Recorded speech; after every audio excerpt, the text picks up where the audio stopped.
మనము ఆరాధించే యేసయ్య ఎవరినైనా, ఎలాంటి స్థితిలో ఉన్నవారినైనా లేవనెత్తి పరిశుద్ధపరచి వాడుకుంటాడు అని నమ్మిన వాళ్ళు ఒక్కసారి హల్లెలూయా చెప్తారా? చాలా సంతోషం అండి. ఈరోజు ఉదయాన్నే దేవుడు మన అందరి జీవితంలో ఒక అద్భుతం చేశాడు. తెలుసా అద్భుతం ఏంటో? అవునా, మాకు తెలియని అద్భుతం ఏంటి అని మీరు నన్ను అడగచ్చు. ఏంటా అద్భుతం అంటే, ఈరోజు ఉదయాన్నే నువ్వు లేవంగానే కళ్ళు తెరిచావు. అదే దేవుడు నీ పట్ల నా పట్ల చేసిన గొప్ప అద్భుతం. ఒకవేళ తెరవకపోయి ఉంటే,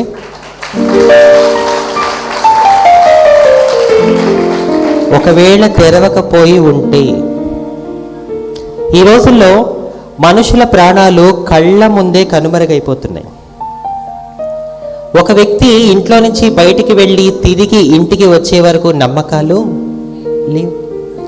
అయినా సరే దేవాది దేవుడు మనలందరినీ ఎంతగానో ప్రేమించి ఇంకా సజీవుల లెక్కలోనే ఉంచి మరి ఈరోజు మనమందరము కలిసి ఆయన నామాన్ని మహిమపరచడానికి, ఆయన మనకిచ్చిన సమయానికై, అనుకూలమైన వాతావరణానికై, చక్కటి ఆరోగ్యానికై ఒక్కసారి అందరూ 2 చేతులు పైకెత్తి గట్టిగా హల్లెలూయా చెప్తారా?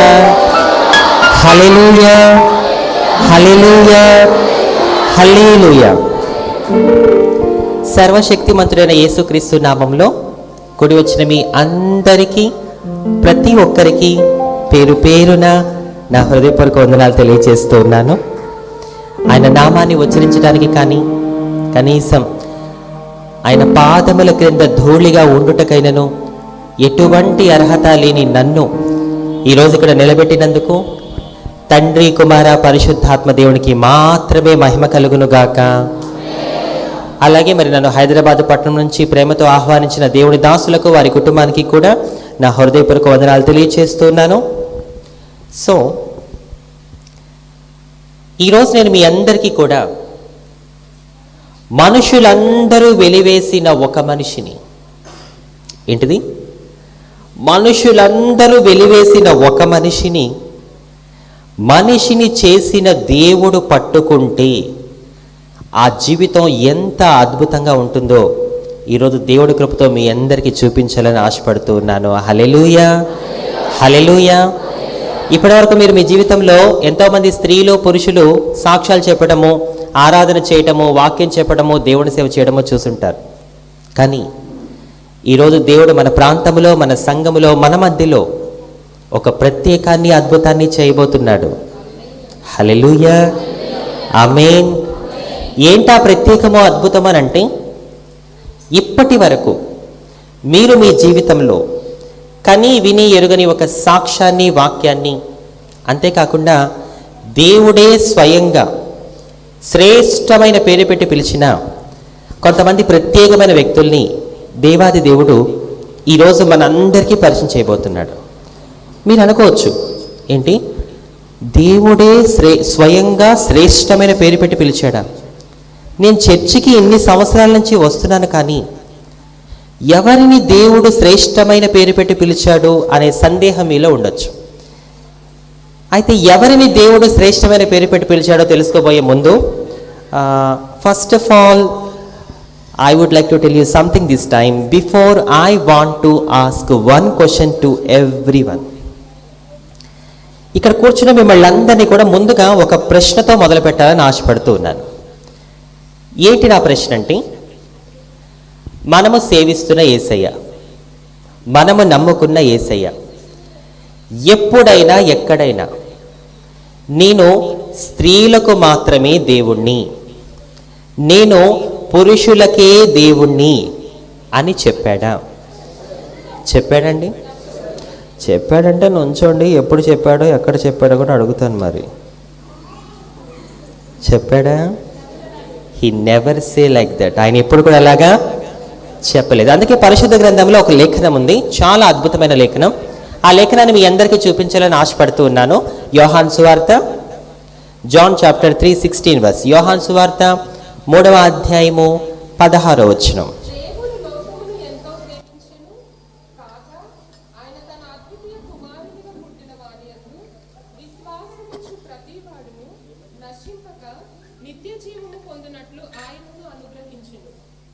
ఎస్, విశ్వాసముంచు ప్రతి పురుషుడు అనుందా అక్కడ? ఇంకా పేజీలే తీస్తున్నారు కొంతమంది. పేజ్ నెంబర్ చెప్పమ్మా. Page number 82. క్రొత్త నిబంధనలో పేజీ నెంబర్ 82 తీశారు కదా. విశ్వాసముంచు ప్రతి పురుషుడు అని ఉందా అక్కడ? పోనీ విశ్వాసముంచు ప్రతి స్త్రీ అనుందా? మరి అక్కడ ఏమనుంది? విశ్వాసముంచు ప్రతి వాడును నశింపక నిత్య జీవము పొందునట్లు ఆయనను అనుగ్రహించెను. హల్లెలూయా. For God so loved the world, that's why he gave his only son, that whoever believes in him should not perish but eternal life. దేవుడంట లోకాన్ని ప్రేమించాడంట. నేను అందంగా ఉన్నవాన్ని ప్రేమిస్తాను, ఎవరి దగ్గర అయితే పైసలు ఎక్కువ ఉంటాయో వాళ్ళని ప్రేమిస్తాను, నేను పై రూపాన్ని చూసి ప్రేమించే దేవుణ్ణి అని ఆయన ఎప్పుడైనా చెప్పాడా? ఆయన ఎప్పుడు కూడా అలా చెప్పలేదు, చెప్పడు కూడా. అందుకే ఆయన దేవుడయ్యాడు. Hallelujah, hallelujah. So he's a god to men, women and all the genders on this planet. ఈ భూమి మీద మనిషిగా పుట్టిన ప్రతి ఒక్కరికి మన యేసయ్యను ఆరాధించే అర్హత ఉందంటారా లేదంటారా? ఉంది అని నమ్మిన వాళ్ళు గట్టిగా చప్పట్లు కొడుతూ దినపరచారు.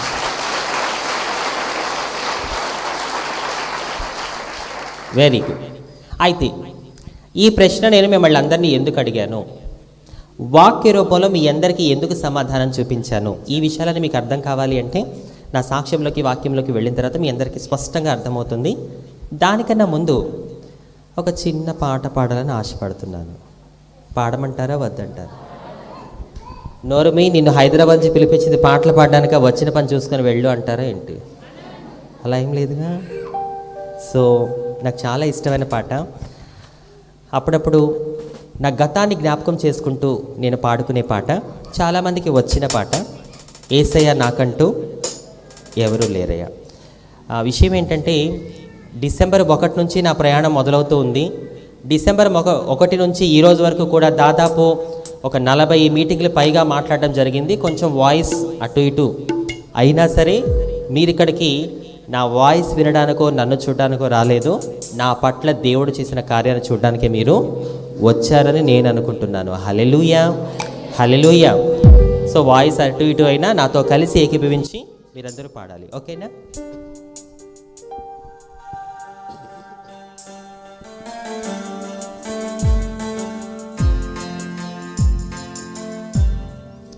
యేసయ్యా నాకంటూ ఎవరు లేరయ్యా, యేసయ్యా నాకంటూ ఎవరు లేరయ్యా, నిన్ను నమ్మినే బ్రతుకుచుంటిని, నిన్ను వెదకుచు పరుగెత్తుచుంటిని, నిన్ను నమ్మినే బ్రతుకుచుంటిని, నిన్ను వెదకుచు పరుగెత్తుచుంటిని.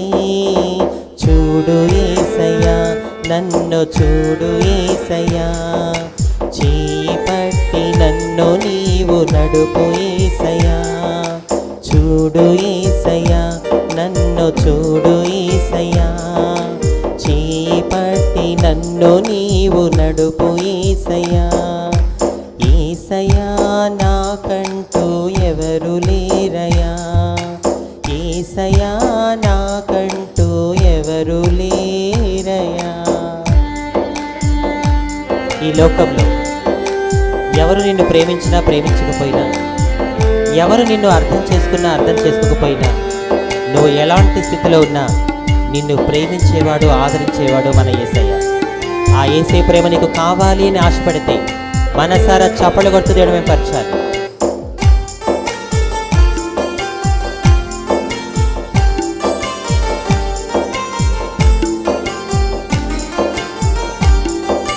కలతలెన్నో కలతలెన్నో పెరుగుతుంటే కన్నీరైతిని, బయట చెప్పుకోలేక మనసు నేర్చితి.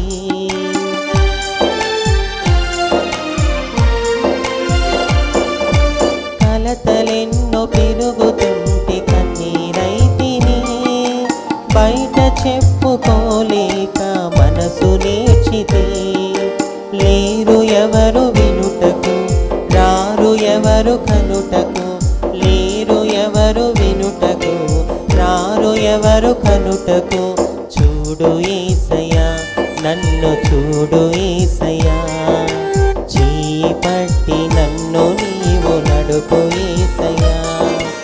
యేసయ్యా నాకంటూ ఎవరు లేరయ్యా, యేసయ్యా నాకంటూ ఎవరు లేరయ్యా.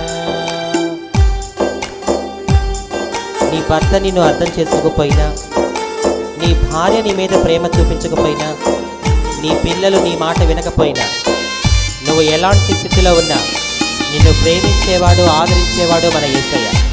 ఆ ప్రేమ నీకు కావాలి అంటే అందరూ చప్పట్లు కొడుతూ దేవుని ఆరాధించాలి.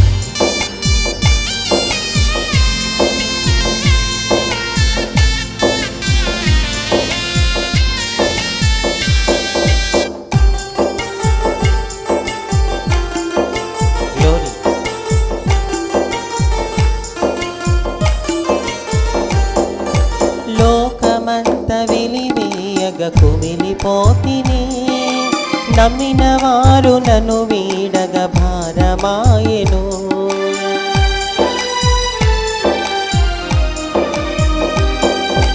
లోకమంత వెలివేయగ కుమిలిపోతిని, నమ్మిన వారు నన్ను వీడగ భారమాయెను. లేరు ఎవరు వినుటకు, రారు ఎవరు కనుటకు, లేరు ఎవరు వినుటకు, రారు ఎవరు కనుటకు. చూడు యేసయ్యా, నన్ను చూడు యేసయ్యా, చేపట్టి నన్ను నీవు నడుపు యేసయ్యా. చూడు యేసయ్యా, నన్ను చూడు యేసయ్యా, చేపట్టి నన్ను నీవు నడుపు యేసయ్యా. యేసయ్యా నాకంటూ ఎవరు లేరయ్యా, యేసయ్యా నాకంటూ ఎవరు లేరయ్యా. నిన్ను నమ్మినే బ్రతుకుచుంటిని, నిన్ను వెదకుచు పరుగెత్తుచుంటిని. చూడు యేసయ్యా, నన్ను చూడు యేసయ్యా, చేపట్టి నన్ను నీవు నడుపు యేసయ్యా. చూడు యేసయ్యా, నన్ను చూడు యేసయ్యా, చేపట్టి నన్ను నీవు నడుపు యేసయ్యా. లోకమంత వెలివేయగా కుమిలిపోతిని, నమ్మిన వారు నన్ను వీడగా భారమాయెను. లేరు ఎవరు వినుటకు, రారు ఎవరు కనుటకు.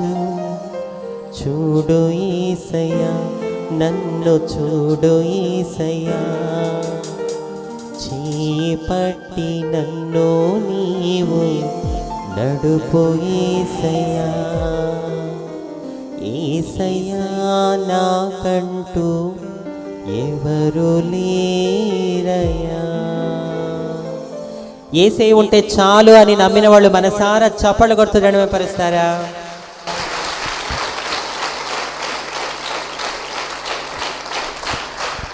ఈ లోకంలో ఎవరు మనల్ని ప్రేమించినా ప్రేమించకపోయినా, ఎవరు మనల్ని అర్థం చేసుకున్నా అర్థం చేసుకోకపోయినా, ఎవరు మనల్ని ఛీ అన్నా తూ అన్నా, మనము ఎలాంటి స్థితిలో ఉన్నా మనల్ని ప్రేమించేవాడు, ఆదరించేవాడు మన యేసయ్య మాత్రమే. హల్లెలూయా, hallelujah. So let me no, చెప్పండి, ఎంతమంది మీలో నా సాక్ష్యాన్ని టీవీలో, యూట్యూబ్లో, ఫోన్స్లో చూశారు? ఎంతమంది చూశారు? ఓకే, ఒక 10 మంది ఉన్నారు. మిగతా వాళ్ళందరూ కొత్త వాళ్ళు. ఈ కొత్త వాళ్ళకి నేనెవరో తెలియదు. ఈ కొత్త వాళ్ళు ఏమనుకుంటారంటే, మనిషికి మాటకి సంబంధం లేదు, ఎక్కడో ఏదో తేడా కొడుతుంది అని చెప్పి. సో కాబట్టి మీరు ఎక్కువగా టెన్షన్ పడాల్సిన అవసరం లేదు. నేనెవరు అనే విషయాన్ని చెప్పి ముందుకు వెళ్తాను. దానికన్నా ముందు భారతదేశంలో తెలుగు క్రైస్తవ చరిత్రలో ఒక సాక్ష్యాన్ని 25 లక్షల మందికి పైగా చూశారు అంటే ఆ సాక్ష్యం నాదే కావటం దేవుని యొక్క మహాకృప. హల్లెలూయా, హల్లెలూయా. ఎన్ని లక్షలు? ఎన్ని? 1 కాదు, 2 కాదు, 3 కాదు, 25 లక్షల మంది చూసిన సాక్ష్యం నా సాక్ష్యం. మన తెలుగు క్రైస్తవ చరిత్రలో అన్ని లక్షల మంది చూసిన సాక్ష్యం ఇంకొకటి లేదు అంటే అతిశయోక్తి కాదు. కావాలంటే మీరు యూట్యూబ్లో అంజలి టెస్ట్ మనీ, అంజలి సాక్ష్యం అని టైప్ చేస్తే అక్కడ ఒక 4-5 వీడియోలు వస్తాయి. నేను రకరకాల ప్రాంతాల్లో పంచుకున్న వీడియోస్. అందులో ఒక వీడియో అయితే 1 మిలియన్ అంటే 10 లక్షల మంది చూశారు, ఇంకొకటి 7, ఇంకొకటి 8, ఇలా దాదాపు 25 లక్షల మందికి పైగా చూసిన సాక్ష్యం యొక్క వీడియోస్ని, వ్యూవర్స్ని మీరు అక్కడ గమనించవచ్చు. మీకు విషయం తెలుసా? ఆ సాక్ష్యాన్ని చూసి చాలామంది సేవకులు, విశ్వాసులు నాకు ఫోన్ చేసి నన్ను అడిగిన మాట, నాతో చెప్పిన మాట ఏంటో తెలుసా? ఏంటమ్మా, రోజుకి 10,000 మంది, 20,000 మంది నీ సాక్ష్యాన్ని చూస్తున్నారు, అసలు ఇది ఎలా సాధ్యం అన్నారు.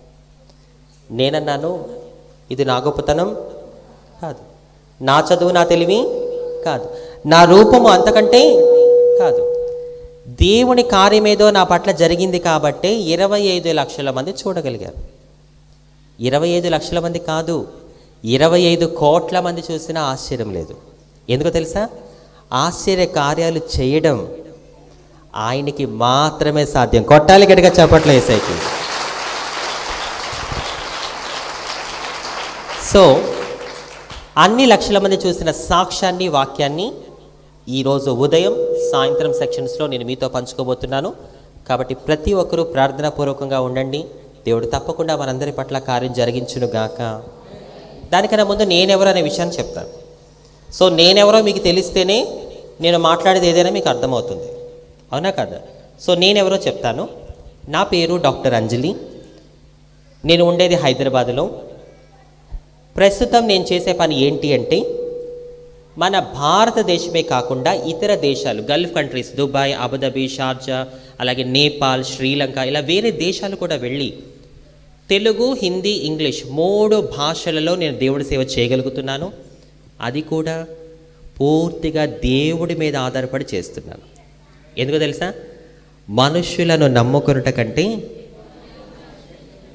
అను వాక్యరీతిగా మనుషుల మీద ఆధారపడకుండా మనిషిని చేసిన దేవుడి మీద ఆధారపడుతూ ప్రస్తుతం నా జీవితాన్ని దేవుడి సేవలో సంతోషంగా గడిపేస్తూ ఉన్నాను. This is my present life. అయితే అసలు ఎవరబ్బా ఈ అంజలి అనే విషయానికి వస్తే అసలు విషయమో అసలు కదా అక్కడే ఉంది. సో నేను ఒక హిజ్రా కమ్యూనిటీకి చెందిన వ్యక్తిని. మీలో ఎంతమందికి తెలుసు హిజ్రా అనే పదం? హిజ్రా అనే పదం విన్నారు ఎప్పుడన్నా? ఓకే, సగం మంది విన్నారు. ఈ హిజ్రా అనే పదం ఉంది చూశారు. ఈ పదాన్ని హిందీ లేదా ఉర్దూ భాషలో మాలాంటి వాళ్ళని పిలిచే ఒక పదం. ఫర్ ఎగ్జాంపుల్కి తెలుగులో అమ్మాయి అంటాం, ఇంగ్లీష్లో గర్ల్ అంటాం, హిందీలో క్యా బోల్తే లడ్కీ అంటాం. సో ఈ 3 వేరువేరా? ఈ 3 వేరువేరా? What is the different is there? Language. భాష ఏదైనా భావం మాత్రం ఒకటే వస్తుంది. అలా మమ్మల్ని హిందీలో హిజ్రా అని పిలుస్తారు. అదే తెలుగులో, ముఖ్యంగా మన పరిశుద్ధ గ్రంథం ప్రకారం మాలాంటి వాళ్ళకి ఈ బైబిల్లో, మన తెలుగు బైబిల్లో మాలాంటి వాళ్ళకి తెలుగులో 2 పేర్లు ఉన్నాయి. ఎన్ని పేర్లు? ఎవరైనా చెప్పగలరా? ఏంటా 2 పేర్లు? నపుంసకులు, షండులు. Very good. తెలుగు భాషలో మాకు 2 పేర్లు ఉన్నాయి బైబిల్ ప్రకారం. ఒకటి నపుంసకులు, 2 షండులు. అందరూ నాతో పాటు చెప్పండి. నపుంసకులు, షండులు. నపుంసకులు, షండులు. ఈ 2 పేర్లు బైబిల్ ప్రకారం మాలాంటి వాళ్ళని పిలిచే పదాలు. మీరు అనొచ్చు, ఈ నపుంసకులు ఏంటి, షండులు ఏంటి, అసలు ఇలాంటి పదాలు కూడా బైబిల్లో ఉన్నాయా? నేను చాలాసార్లు బైబిల్ చదివాను, కానీ ఇలాంటి వర్డ్స్, ఇలాంటి పదాలు నేనెప్పుడు చూడలేదు అని మీరు అనుకోవచ్చు. వాస్తవం ఏంటి అంటే ఆ పదాలు బైబిల్లో ఉన్నాయి, కానీ మీకెందుకు కనిపించలేదు అంటే కొన్ని సందర్భాల్లో మనం బైబిల్ని వేగంగా చదువుకుంటూ వెళ్ళిపోతాం. కాబట్టి ఆ పదాలను మనం అంతగా గమనించాం. ఇవన్నీ కాదు అంజలక్క.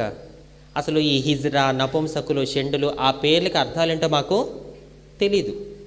కనీసం ఆ పేర్లు పలకడానికి కూడా మా నోరు ఏమవుతుంది, నాలుకేమవుతుంది, తిరగట్ల. ఇవన్నీ వద్దులే కానీ మా అందరికీ అర్థమయ్యే భాషలో చెప్పు నువ్వెవరో అని అంటారా? ఖచ్చితంగా చెప్తాను. మీ అందరికీ అర్థమయ్యే భాషలో చెప్పాలి అంటే మాది ఒక స్త్రీ జీవితము కాదు, అలా అని చెప్పి మాది ఒక పురుష జీవితం కూడా కాదు. ఈ మాట చెప్పగానే మీకు వచ్చే డౌట్ ఏంటో తెలుసా? ఆడవారు కాదన్నా, మగవారు కాదన్నా, ఇంతకీ మనుషులేనా? కాళ్ళు చూపించంటారేంటి? హల్లెలూయా, మనుషులే. వాళ్ళేమీ ఆకాశం నుంచి ఓడిపడలేదు, భూమిని బద్దలు కట్టుకుంటూ బయటికి రాలేదు. ఒక తల్లి నవమాసాలు మోసి కంటేనే వాళ్ళు కూడా ఈ భూమి మీదకి వచ్చారు. సో నా ప్రశ్న ఏంటంటే మీ అందరికీ, ఇలాంటి ఆడ కానీ మగ కానీ ఇలాంటి వ్యక్తులను, ఇలాంటి మనుషులను ఇక్కడ కూర్చున్న మీరందరూ కూడా ఈ యూటర్న్లో మీరందరూ కూడా మీ జీవితంలో ఒక్కసారైనా చూసే ఉంటారు. వాళ్ళు మనతోనే బ్రతుకుతూ ఉంటారు, కానీ సమాజానికి దూరంగా బ్రతుకుతున్నారు. వాళ్ళు ఎందుకు అలా సమాజానికి దూరంగా బ్రతుకుతున్నారు అనేది తర్వాత ప్రశ్న. సో ఇలాంటి వాళ్ళని మేము చూసాము అన్న వాళ్ళు ఒకసారి మీ చేతి పైకి చూపించండి. పూర్తిగా చేపకెత్తాలి. హల్లెలూయా. ఆల్మోస్ట్ 99% అందరూ చూసిన వారే. ఇప్పుడు చేతులెత్తిన మీ అందరికీ మరొక ప్రశ్న. మరి చేతులెత్తంగా సరిపోయింది ఏంటి? అడిగిన వాటికి సమాధానాలు కూడా చెప్పగలగాలి మరి. సో ఏంటి నా ప్రశ్న అంటే, మేము చూసామని మీరు చెయ్యెత్తారు కదా, మరి చూసిన మీరు వాళ్ళని ఎప్పుడు, ఎక్కడ, ఏం చేస్తుండగా చూసారో కూడా చెప్పాలి. అమ్మా, ట్రైన్లో ఏం చేస్తారు? ట్రైన్లో పైసలు అడుగుతారు. ఎట్లా? బ్రదర్స్ ఎవరు నోరు తెరవట్లేదు? అసలు విషయం అంతా మనతోనేగా ఉంది. ఎందుకు ఈ మాట అన్నానంటే, ట్రైన్లో ఇక్కడ చప్పట్లు వినపడితే మనోడు వెళ్ళిపోయి బాత్రూంలో దాక్కుంటాడు. అమ్మో వాళ్ళు వచ్చేసారు, వాళ్ళకి కనుక పైసలు ఇవ్వకపోతే, డబ్బులు ఇవ్వకపోతే అంతే సంగతులు. So you have face this problem many times. ఈ ప్రాబ్లమ్ని మీరు చాలాసార్లు ఫేస్ చేసి ఉంటారు కాబట్టి మీరు ఖచ్చితంగా నోరు తెరిచి మాట్లాడాలి. హల్లెలూయా. సో ట్రైన్లో చప్పట్లు కొడుతూ డబ్బులు అడుగుతారు, ఇంకా షాప్స్ దగ్గర, ఇంకా టోల్ గేట్స్ దగ్గర కదా. వీళ్ళు ఎక్కడ కనిపించినా చేసే పని ఒకటి. ఏంటా పని? చప్పట్లు కొడుతూ డబ్బులు అడగటం. మరి మీ అందరి కళ్ళ ముందు కనిపిస్తున్న ఈ వ్యక్తి ఎవరు అనుకుంటున్నారు? ఒకప్పుడు అలాంటి జీవితం జీవించిన వ్యక్తి, ఆ బ్రతుకు బ్రతికిన వ్యక్తి. అవునా? ఏంటి, దేవుడు ఇలాంటి వాళ్ళని కూడా వాడుకుంటాడా? మేము ఇంతకాలము స్త్రీలు వచ్చి మాట్లాడడం చూసాము, పురుషులు వచ్చి మాట్లాడడం చూసాము. ఇలాంటి వాళ్ళని మేము రోడ్ల మీద, ట్రైన్లలో చప్పట్లు కొడుతూ డబ్బులు అడగడమే చూసాము. ఇలా నిలబడి చర్చిల్లో మైక్ పట్టుకొని మాట్లాడడం మేము ఎప్పుడు కూడా చూడలేదు. ఇదేంటి కొత్తగా ఉంది? అసలు వీళ్ళకి కూడా దేవుడి సేవ చేసే అర్హత ఉందా? అసలు వీళ్ళని కూడా దేవుడు తన పనికి వాడుకుంటాడా అనే సందేహాలు మీలో కొంతమందికి వస్తున్నాయి. అలాంటి వారికి ఒక మాట చెప్తాను. దేవుడు వాడుకోవాలి అనుకుంటే ఎవరినైనా, ఎలాంటి స్థితిలో ఉన్నవారినైనా లేవనెత్తి పరిశుద్ధపరిచి వాడుకుంటాడు అనడానికి అంజలి అనబడిన నా జీవితమే మీ అందరికీ ఒక ఉదాహరణ. Humans can behave with partiality. Listen everybody. Humans can behave with partiality, but God who created humans cannot behave partial. మనుషులే పక్షపాతులు అవుతారు కానీ మనిషిని చేసిన దేవుడు మాత్రం పక్షపాతి కాడు. చెప్పనా మనుషులు ఎలా పక్షపాతులు అవుతారో? తెలుసా మీకు మనుషులు ఎలా పక్షపాతులు అవుతారో? ఏయ్, నువ్వు నల్లగా ఉన్నావు, నువ్వు పొట్టిగా ఉన్నావు, నీకు పెద్దగా చదువు లేదు, నీకేమో అందం లేదు, ఏంటి ఇంత వయసు వచ్చినా నీకు ఇంకా పెళ్ళి కాలేదా? అవ్వా, పెళ్ళ ఇన్ని సంవత్సరాలైనా నీకు ఇంకా పిల్లలు పుట్టలేదు? మీరెప్పుడూ అద్దింట్లోనే ఉంటారా? మాలాగా సొంత ఇల్లు కొనుక్కోరా? ఈ పక్షపాతపు మాటలన్నీ ఎవరు మాట్లాడతారు? మనుషులే మాట్లాడతారు కానీ దేవుడికి ఎలాంటి పక్షపాతము కూడా లేదు. ఆయన వాడుకోవాలి అనుకుంటే ఎవరైనా వాడుకుంటాడు. బైబిల్లో మనం చూస్తాం, ఏలియాకి ఆహారం పంపించాడు దేవుడు. ఎలా పంపించాడు? అదే కాకులు మన ఇంటి ముందు వాళ్తే మనం ఏం చేస్తాం? అసహించుకొని తరిమేస్తాం. పస్కా పండుగలో దేవుడు దేని మీద ఊరేగాడు? గాడిదకి సమాజంలో విలువ ఉందా? దీన్ని బట్టి మనం నేర్చుకోవాల్సిన విషయం ఏంటో తెలుసా? మనుషులు ఎవరినైతే అసహించుకుంటారో, మనుషులు ఎవరినైతే విలువేస్తారో, మనుషులు ఎవరినైతే తక్కువ చేసి మాట్లాడతారో వాళ్ళనే దేవుడు పట్టుకొని తన పరిచర్యకి వాడుకుంటాడు. గట్టిగా చప్పట్లు కొడుతూనే మేము పరచాలి. గుర్తుపెట్టుకోండి, మనుషుల దృష్టిలో వెలివేయబడుతున్నారా? ఇంట్లో వాళ్ళే మిమ్మల్ని వెలివేస్తున్నారా? వీధిలో వాళ్ళు మిమ్మల్ని తక్కువ చేసి మాట్లాడుతున్నారా? వాళ్ళ దృష్టిలో మీరు తక్కువైనా మీరు దేవుడి దృష్టిలో శ్రేష్ఠులు. హల్లెలూయా, హల్లెలూయా. సో ఇప్పుడు మీ అందరికీ కూడా నేనెవరనే విషయంలో ఒక క్లారిటీ వచ్చింది అనుకుంటున్నాను. వచ్చిందా? మరి వస్తే ఆ డౌట్ మొక్కలు తీసేస్తే, కొంచెం కోల్గేట్ పేస్ట్ లాగా స్మైల్ ఇస్తే కొంచెం ముందుకు వెళ్ళిపోతుంది. వెరీ గుడ్, బంగారు తల్లులు. హల్లెలూయా, హల్లెలూయా. నేనెవరనే విషయం మీ అందరికీ క్లియర్గా తెలిసిపోయింది. ఇప్పుడు ముందుకెళ్దాం. ఈ సమయంలో నేను మిమ్మల్ని 3 ప్రశ్నలు అడుగుతాను. ఎందుకంటే నేను ఎక్కడికి వెళ్ళా ఈ 3 ప్రశ్నలు అడుగుతాను. ఎందుకంటే ఈ 3 ప్రశ్నలు చాలా ముఖ్యమైనవి, మీరందరూ తెలుసుకోవలసినవి. ఈ 3 ప్రశ్నలు తెలిస్తేనే నేనెవరు, నా జీవితం ఏంటి, నా సాక్ష్యం ఏంటో మీకు క్లారిటీ వస్తుంది. ఎన్ని క్వశ్చన్స్ అడుగుతారు? ఎన్ని ప్రశ్నలు? 3. నా ఫస్ట్ ప్రశ్న, మొదటి ప్రశ్న, మీరందరూ చెప్పారు మాలాంటి వాళ్ళు ట్రైన్లలో, షాపుల దగ్గర, టోల్ గేట్స్ దగ్గర చప్పట్లు కొడుతూ మనీ అడుగుతారు, డబ్బులు అడుగుతారని చెప్పారు. అవును, 100కి 100% కరెక్ట్. ఒకప్పుడు నేను కూడా అదే జీవితం జీవించిన వ్యక్తిని. అయితే ఎందుకు వాళ్ళు, నా మొదటి ప్రశ్న వినండి శ్రద్ధగా ప్రతి ఒక్కరు, ఎందుకు వాళ్ళు ఆ విధంగా చప్పట్లు కొడుతూ డబ్బులు అడుగుతారు? వాట్ ఈస్ ద రీజన్ చెప్పాలి. సమాజం ఒక మాట చెప్తే మీ అందరి నోళ్ళు లెగుస్తాయి. మనం ఇప్పుడు ఎక్కడున్నాం? చక్కగా నిర్మించబడిన చర్చ. ఇంగ్లీష్ రాదమ్మా, నాకు తెలుగులో చెప్పండి దయచేసి. ఎక్కడున్నాం? దేవుని సన్నిధిలో ఉన్నాం. మనం ఇప్పుడు ఎక్కడున్నాం? దేవుని సన్నిధిలో ఉన్నాం. దేవుని సన్నిధిలో నువ్వు ఎంతకైతే నోరు తెరిచి మాట్లాడతావో దేవుడు నిన్ను, నీ కుటుంబాన్ని అంతగా దీవిస్తాడు. ఆమేన్. నువ్వు మౌనంగా ఉన్నావనుకో, నీ బ్రతుకు, నీ కుటుంబ స్థితి కూడా మౌనంగానే ఉండిపోతుంది. వినండి, ఇక్కడికి నేను మిమ్మల్ని పొగడడానికి రాలేదు, మీ చేత పొగిడించుకోవడానికి అంతకన్నా రాలేదు. దేవుడు నాతో ఏం చెప్పమన్నాడో అది చెప్పడానికి మాత్రమే నేను ఇక్కడికి వచ్చాను. ఒక మనిషి మనల్ని పొగుడుతున్నాడు అంటే ఆ పొగడ్తలు మన నెత్తి మీద ఏమవుతాయో తెలుసా? బండరాయి అవుతుంది. ఇవాళ పొగిడిన వ్యక్తి రేపొద్దున ఆ మనిషి గురించి ఏదో ఒక అపోహ తెలిసిందనుకోండి, ఏం చేస్తాడు? వెంటనే అది నిజమో అబద్ధమో తెలియకుండా ఏం చేస్తాడు? తిడతారు. నమ్మండి, మనం దేవుని సన్నిధిలో ఉన్నాం, దేవుడు మన మధ్యలో సంచరిస్తున్నాడు. ఆమెను చెప్తారనుకున్నా. దేవుడు మన మధ్యలో సంచరిస్తున్నాడు. మీలో ఎవరైతే నోరు తెరిచి మాట్లాడతారో దేవుడు ఏం చేస్తాడో తెలుసా? తన ఆశీర్వాదాన్ని వాళ్ళ మీద కుమ్మరించి వెళ్తాడు. బైబిల్ స్పష్టంగా చెప్తుంది, క్రియలు లేని విశ్వాసము మృతముతో సమానము అంట. క్రియలు లేని విశ్వాసం దేంతో సమానం? మృతం అంటే ఏంటి? చచ్చిన దానితో సమానం. యేసంటే నీకు విశ్వాసం మనసులో ఉంటే సరిపోదు. ఆ విశ్వాసాన్ని నువ్వేం చేయాలి? క్రియారూపకంగా చూపించాలి. అంటే ఏం చేయాలి? మాట్లాడాలి. ఆశీర్వాదం కావాలి అనుకున్న వాళ్ళు నోరు తెరిచి మాట్లాడండి. ఎందుకు మాలాంటి వాళ్ళు చప్పట్లు కొడుతూ డబ్బులు అడుగుతారు? అమ్మా, సమాజంలో పని ఇవ్వరు కాబట్టి గాడ్ బ్లెస్ యూ, ఒక ఆశీర్వాదం వెళ్ళిపోయింది. ఇంకా అన్నా కొంచెం వాళ్ళని మాట్లాడమండి. ఇంట్లో మీరే గెలిచి బయట మీరే గెలిచి ఎందుకమ్మా? వందనాలు మీ అందరికీ. హల్లెలూయా. ఇంట్లో మీదే పై చెయ్య, బయట కూడా మీదే పై చెయ్య. వాళ్ళని గెలవనివ్వండి. హల్లెలూయా. చెప్పండి అన్న. అర్థం కాలేదు. బ్రతకడానికి. Very good. దేవుడు నిన్ను, నీ కుటుంబాన్ని దీవించును గాక. ఆమేన్. 2 ఆశీర్వాదాలు వెళ్ళిపోయాయి. ఇంకా ఎందుకు మాలాంటి వాళ్ళు చప్పట్లు కొట్టి డబ్బులు అడుగుతారు? సమాజంలో వాళ్ళకి ఎవరు కూడా పనివ్వరు. Very good. 3 ఆశీర్వాదాలు వెళ్ళిపోయాయి. మనం ఏ బ్యాచ్? చూసే బ్యాచా, చెప్పే బ్యాచా?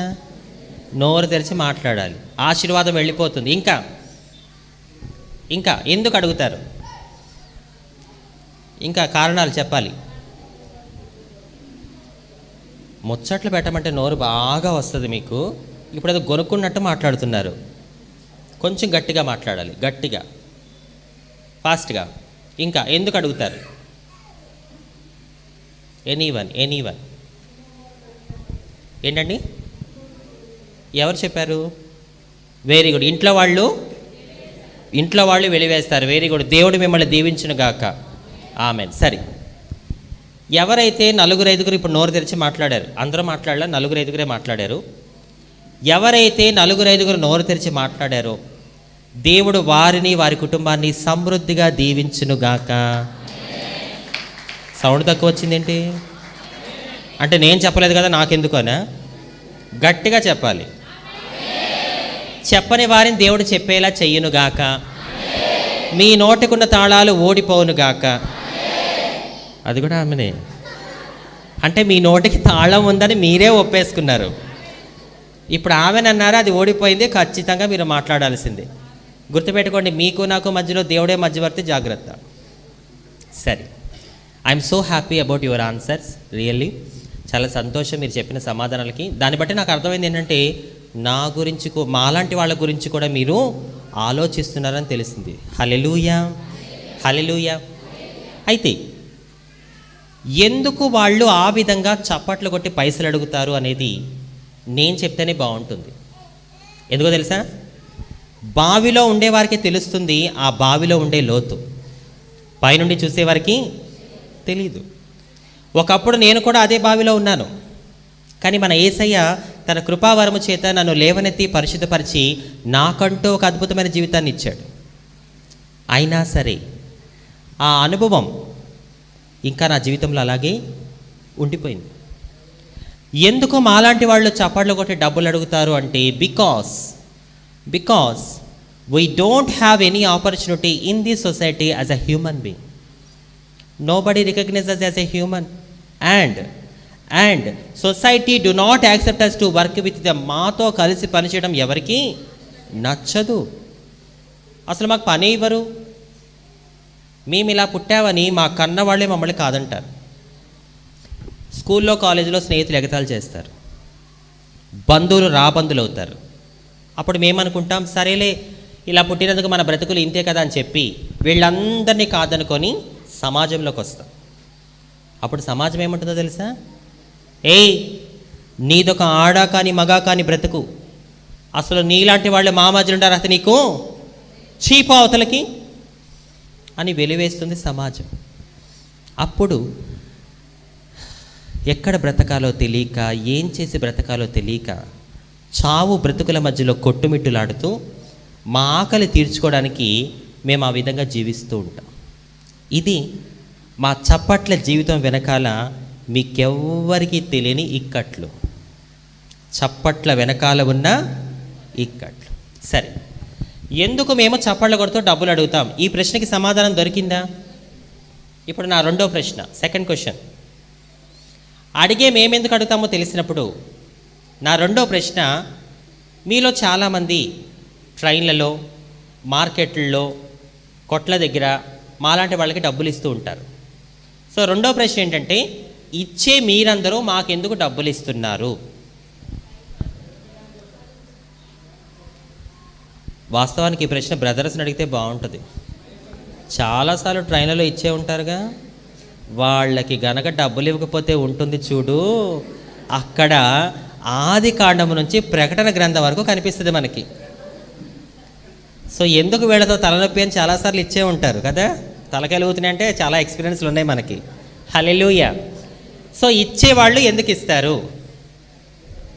భయపడి. 100% ఇచ్చేది భయంతోనే. అక్కడ కనుక డబ్బులు ఇవ్వకపోతే అక్కడ జరిగేదాన్ని నోటితో వర్ణించలేం, వర్ణనాతీతం అన్నమాట. సో ఇచ్చేవాళ్ళు భయంతో ఇస్తారు. ఇంకా జాలిపడి. అసలు కారణం చెప్పాలి, ఎందుకు ఇస్తారు, అసలు ఎందుకు ఇవ్వాలి, ఎందుకు ఇస్తున్నారు? చాలామంది ఇస్తూ ఉంటారు. ఎందుకు ఇస్తున్నారు? వాళ్ళకి ఇస్తే దీవెన వస్తుంది, ఆశీర్వాదం వస్తుంది అని ఇస్తారు. అయితే చెప్పండి, వాళ్ళకి డబ్బులు ఇస్తే దీవెన వస్తుంది, ఆశీర్వాదం వస్తుంది అని ఎవరు నమ్ముతారు? ఎందుకు నమ్ముతారు? అసలు ఈ నమ్మకం, ఈ సాంప్రదాయం ఎక్కడి నుంచి వచ్చింది అనంటే శ్రద్ధగా వినాలి. అడిగే మేము ఎందుకు డబ్బులు అడుగుతామో తెలిసినప్పుడు ఇచ్చే మీరు మాకెందుకు ఇస్తున్నారో మీకు తెలియాలి. కాబట్టి కొన్ని విషయాలు నేను ఓపెన్గా మాట్లాడుతున్నాను, శ్రద్ధగా వినాలి. మనకి 2 తెలుగు రాష్ట్రాలు, ఒకటి తెలంగాణ, 2 ఆంధ్రప్రదేశ్. ఈ 2 తెలుగు రాష్ట్రాల్లో మాలాంటి వాళ్ళకి పెద్దగా విలువ లేదు. కానీ ఢిల్లీ, ముంబై, పంజాబ్, రాజస్థాన్ అటు సైడ్ ఉండే హిందీ వాళ్ళు, ముఖ్యంగా మార్వడీస్, మాలాంటి వాళ్ళని దేవతల్లా కొలుస్తారు. మీరు అనొచ్చు, వాళ్ళు మనుషులే, మీరు మనుషులే, కానీ వాళ్ళు మిమ్మల్ని ఎందుకు దేవతల్లా కొలుస్తారు అనంటే శ్రద్ధగా వినాలి. హిందూ ధర్మ ప్రకారం, హిందూ సాంప్రదాయం ప్రకారం ఒక సంస్కృతి ఉంది. ఏంటా సంస్కృతి అంటే శివుడు పార్వతి కలిసిన ఒక అవతారం. మీరు ఎంతమంది చూసారో నాకు తెలియదు, కానీ ఒక ఫోటోలో ఒకవైపు శివుడు ఉంటే ఇంకోవైపు పార్వతి ఉంటుంది. ఆ హిందూస్, ముఖ్యంగా మార్వడీస్, ఆ మార్వడీస్ ఏమని నమ్ముతారంటే ఇలా ఆడా కాకుండా మగా కాకుండా పుట్టిన ఇలాంటి మనుషులు, ఇలాంటి వ్యక్తులు సాక్షాత్తు ఆ శివుని అవతారమైన అర్ధనారీశ్వరుని అవతారం కాబట్టి వీళ్ళు దీవించినా ఆశీర్వదించినా మంచి జరుగుతుంది అని వాళ్ళు నమ్ముతారు. ఫర్ ఎగ్జాంపుల్, క్రైస్తవులుగా మనం సొంతంగా ఇల్లు కట్టుకుంటే ఇంటి ఓపెనింగ్ మనం ఎవరిని పిలుస్తాం? అమ్మా, పాస్టర్ గారిని పిలుస్తాం. అదే హిందువులైతే పూజారిని పిలుస్తారు. తర్వాత గోమాత అంటాము, ఆవుని కూడా ఇంట్లోకి తీసుకొని వస్తారు. కానీ ఢిల్లీ, ముంబై, కలకత్తా అటు సైడ్ ఉండే హిందీ వాళ్ళు, ముఖ్యంగా మార్వడీస్ వాళ్ళు కనుక సొంతంగా ఇల్లు కట్టుకుంటే ఏం చేస్తారో తెలుసా? ఫస్ట్ మా చేత కాలు పెట్టిస్తారు. ఎందుకంటే ఇలాంటి వాళ్ళు మన సొంతింట్లోకి, కొత్తింట్లోకి అడుగు పెడితే శుభం జరుగుతుంది అని వాళ్ళు నమ్ముతారు. వారింట్లో పిల్లలు పుట్టారనుకోండి, ఆ చిన్న చిన్న పిల్లల్ని తీసుకొని వచ్చి మా దోసిట్లో పెట్టి, అమ్మా మీరు మా పిల్లల్ని దీవించండి, మీరు కనుక మా పిల్లల్ని దీవిస్తే వాళ్ళ భవిష్యత్తు బాగుంటుంది అనే చిన్న ఆశ. ఆ విధంగా వాళ్ళ ఇంట్లో పెళ్ళైనా, పేరెంటమైనా, ఏ శుభకార్యం జరిగినా మాలాంటి వాళ్ళని పిలిచి మా చేత దీవెనలు, ఆశీర్వాదాలు తీసుకొని వాళ్ళ మనస్సుకు నచ్చినంత ఎంతో కొంత డబ్బులు వాళ్ళు ఇస్తూ ఉంటారు. ఆ డబ్బులతో మా వాళ్ళు బ్రతుకుతూ ఉంటారు. అది ఒక నమ్మకం. ఒక మనిషి యొక్క నమ్మకాన్ని కాదనే హక్కు, అర్హత మీకు నాకు లేవు. కాబట్టి మాలాంటి వాళ్ళకి పైసలు ఇస్తే దీవెన వస్తుంది అని కొంతమంది ఇస్తారు, జాలిపడి ఇస్తారు, చాలామంది భయంతో ఇస్తారు. ఇచ్చే వాళ్ళకి రకరకాల కారణాలు ఉన్నాయి. సో ఈ టైంలో నేను మిమ్మల్ని 2 ప్రశ్నలు అడిగాను. 1, మేమెందుకు చప్పట్లు కొడుతూ డబ్బులు అడుగుతాం? 2 ఇచ్చే మీరందరూ మాకెందుకు డబ్బులు ఇస్తున్నారు? ఈ 2 ప్రశ్నలకి మీకు సమాధానం దొరికిందా? అర్థమైందా? మాకు అర్థమైంది, దొరికింది సమాధానం అన్నవాళ్ళు 2 చేతులు పైకెత్తి అలాగే చప్పట్లు కొడుతూ ఏమేంపరచండి. Very good, very good, very good. ఎంత కన్నుల పండగగా ఉంటుంది. సో ఇప్పుడు ఇంకా ఎన్ని క్వశ్చన్స్ ఉన్నాయి? మొత్తం ఎన్ని అయినాయి? ఇంకెన్ని ఉన్నాయి? లెక్కల్లో మంచి ఫాస్టే. సరే, last question, final question, third question, 3వ ప్రశ్న, ముచ్చటైన 3వ ప్రశ్న, ముఖ్యమైన ప్రశ్న. ఈ ప్రశ్న క్రైస్తవులుగా మనమందరము తెలుసుకోవాల్సిన ప్రశ్న ఇది. మొదటి 2 ప్రశ్నలు మీరు తెలుసుకున్నా తెలుసుకోకపోయినా పెద్ద ఫరక్ పడదు, కానీ ఈ 3వ ప్రశ్న మాత్రం ఖచ్చితంగా మీరు తెలుసుకోవాలి. ఏంటా 3వ ప్రశ్న అంటే, మరి మాలాంటి నపుంసకుల గురించి బైబిల్లో ఉందా లేదా? చాలామంది ఏమంటారో తెలుసా? దేవుడు చేసింది స్త్రీని, పురుషుడిని, ఇలాంటి వాళ్ళని దేవుడు చేయలేదు, వీళ్ళని సాతాను సృష్టించింది అంటారు. నిజమేనా? అసలు సాతానికి సృష్టించే శక్తి కూడా ఉందా? He has that power? No. ఇంకొంతమంది అంటారు, ఇలాంటి వాళ్ళకి పరలోక రాజ్యం లేదు, వీళ్ళని చర్చిలోకి రానివ్వకూడదు, వీళ్ళు శాపగ్రస్తులు. మరి ఇదెంతవరకు వాస్తవం? మేము చర్చిలోకి రాకూడదా? మాకు పరలోక రాజ్యం లేదా? అంటే ఈరోజు నేను ఇక్కడ నిలబడి మీతో మాట్లాడుతున్నాను, దేశ విదేశాలు దాటి వెళ్ళి దేవుడి సేవ చేస్తున్నాను అంటే ఇది నా శక్తి, నా బలం. అవునా? నమ్మండి, ప్రతి ఒక్కరూ నమ్మండి. Try to understand. ఇలాంటి వెలివేయబడిన జీవితంలో, తృణీకరింపబడిన జీవితంలో, అసహింపబడిన జీవితంలో ఈరోజు నేను ఇంత ధైర్యంగా, ఇంత బలంగా, ఇంత కాన్ఫిడెంట్గా, ఇంత బోల్డ్గా ఇక్కడ కూర్చున్న మీ అందరి కళ్ళల్లోకి చూసి మరీ నేను మాట్లాడగలుగుతున్నాను అంటే అది మానవ శక్తితో అసాధ్యం. దేవుని శక్తి ఉంటేనే ఇలాంటి పనికిరాని పాత్రలు పనికొచ్చే పాత్రలుగా మారగలవు. హల్లెలూయా. మారను మధురంగా మార్చే దేవుడు మన యేసయ్య. హల్లెలూయా. నిషేధించబడిన రాయిని మూలకు తలరాయిగా మార్చేవాడు మన యేసయ్య. బలవంతులైన వారిని సిగ్గుపరచడానికి లోకములో నుండి బలహీనులను ఏర్పాటు చేసుకునేవాడు మన యేసయ్య. కొట్టాలి గట్టిగా చప్పట్లు.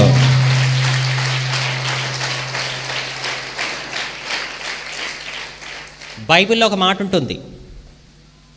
కొరింథీయులకు రాసిన మొదటి పత్రిక 1వ అధ్యాయం 27వ వచనం చూడండి ఒకసారి. కొరింథీయులకు రాసిన మొదటి పత్రిక 1వ అధ్యాయం 27వ వచనం. ఏ శరీరియు దేవుని ఎదుట అతిశయింపకుండునట్లు జ్ఞానులను సిగ్గుపరచుటకు లోకములో నుండు వెర్రి వారిని దేవుడు ఏర్పరచుకొని ఉన్నాడు. బలవంతులైన వారిని సిగ్గుపరచుటకు లోకములో బలహీనులైన వారిని దేవుడు ఏర్పరచుకొని ఉన్నాడు. అందరూ శ్రద్ధగా వినాలి, దయచేసి నన్ను చూడండి. ఏ శరీరియు, ఒక్క నిమిషం, అందరూ నన్ను చూడాలి. అక్కడ మనం చదువుకున్న వాక్యంలో ఉంటుంది, బలవంతులైన వారిని సిగ్గుపరచడానికి లోకములో నుండి బలహీనుల్ని ఎవరు ఏర్పరచుకుంటారంట? దేవుడు ఏర్పరచుకుంటాడంట. చాలామంది ఈ రోజుల్లో తమ అందాన్ని, తమ ఆస్తిపాస్తుల్ని, తమ చదువుని, తమ స్థితిగతుల్ని, తమ పెద్ద పెద్ద సంఘాలని చూసుకొని వెర్రవీగుతూ దేవుడిని మర్చిపోయి బ్రతుకుతూ ఉన్నారు. అలాంటి బలవంతులు సిగ్గుపడాలని దేవుడు లోకములో బలహీనుల్ని ఏర్పరచుకుంటాడు. చప్పట్లు కొట్టాలి గట్టిగా దేవుడికి. గుర్తుపెట్టుకోండి, బలహీన స్థితిలో ఉన్నావా? నిన్ను బలహీన స్థితిలో ఉంచిన దేవునికి నిన్నెప్పుడు బలపరచాలో తెలీదా? నారు పోసిన వాడికి నీరు పోయడం తెలిసినప్పుడు నిన్ను బలహీన స్థితిలో ఉంచిన దేవునికి నిన్నెప్పుడు బలపరచాలో కూడా తెలుసు. హల్లెలూయా. అయితే మాలాంటి వాళ్ళకి చర్చిల్లోకి రానివ్వకూడదు, వీళ్ళకి పరలోక రాజ్యం లేదు, ఇలాంటి అబద్ధాలు, అపోహలు సమాజంలో తిరుగుతూ ఉన్నప్పుడు వాట్ ఈజ్ ద ట్రూత్? అసలు నిజమేంటి? బైబిల్లో మనం ఆరాధించే యేసయ్య మా గురించి ఏమన్నా చెప్పాడా? చెబితే ఏం చెప్పాడు? మీరు చెప్పండి. మాలాంటి నపుంసకులు బైబిల్లో ఎన్ని రకాలు ఉన్నారు? 2, 3? ఎవరు కరెక్ట్ మరి? మీరు డిస్కషన్ చేసుకుని ఇక్కడికి రండి. హల్లెలూయా. ఒకళ్ళు 2, ఒకళ్ళు 3. మీరు అనుకోవచ్చు, అసలు నపుంసకుల గురించి బైబిల్లో ఉందో లేదోనే మాకు క్లారిటీ లేదు, నువ్వేంటమ్మా బైబిల్లో నపుంసకులు ఎన్ని రకాలు అంటున్నావు? ఇది కూడా ఒక ప్రశ్నే. సరే, అసలు బైబిల్లో యేసయ్య మా గురించి ఎన్ని చెప్పాడు, ఏం చెప్పాడు, బైబిల్లో మేమెన్ని రకాలు చూద్దాం రండి. మత్తయి సువార్త. దయచేసి అందరూ బైబిల్ ఓపెన్ చేయాలి. ప్రతి ఒక్కరూ వినండి. నా జీవితం, నా సాక్ష్యం మీ అందరికీ అర్థం కావాలి అంటే నా గురించి బైబిల్ ఏం చెప్తుందో కూడా మీ అందరికీ తెలియాలి. అందుకే ఈ విషయాలన్నీ చూపిస్తున్నాను. నా గురించి మీకు తెలియాలి అంటే నా గురించి మన బైబిల్ ఏం చెప్తుందో కూడా మీకు అర్థం కావాలి.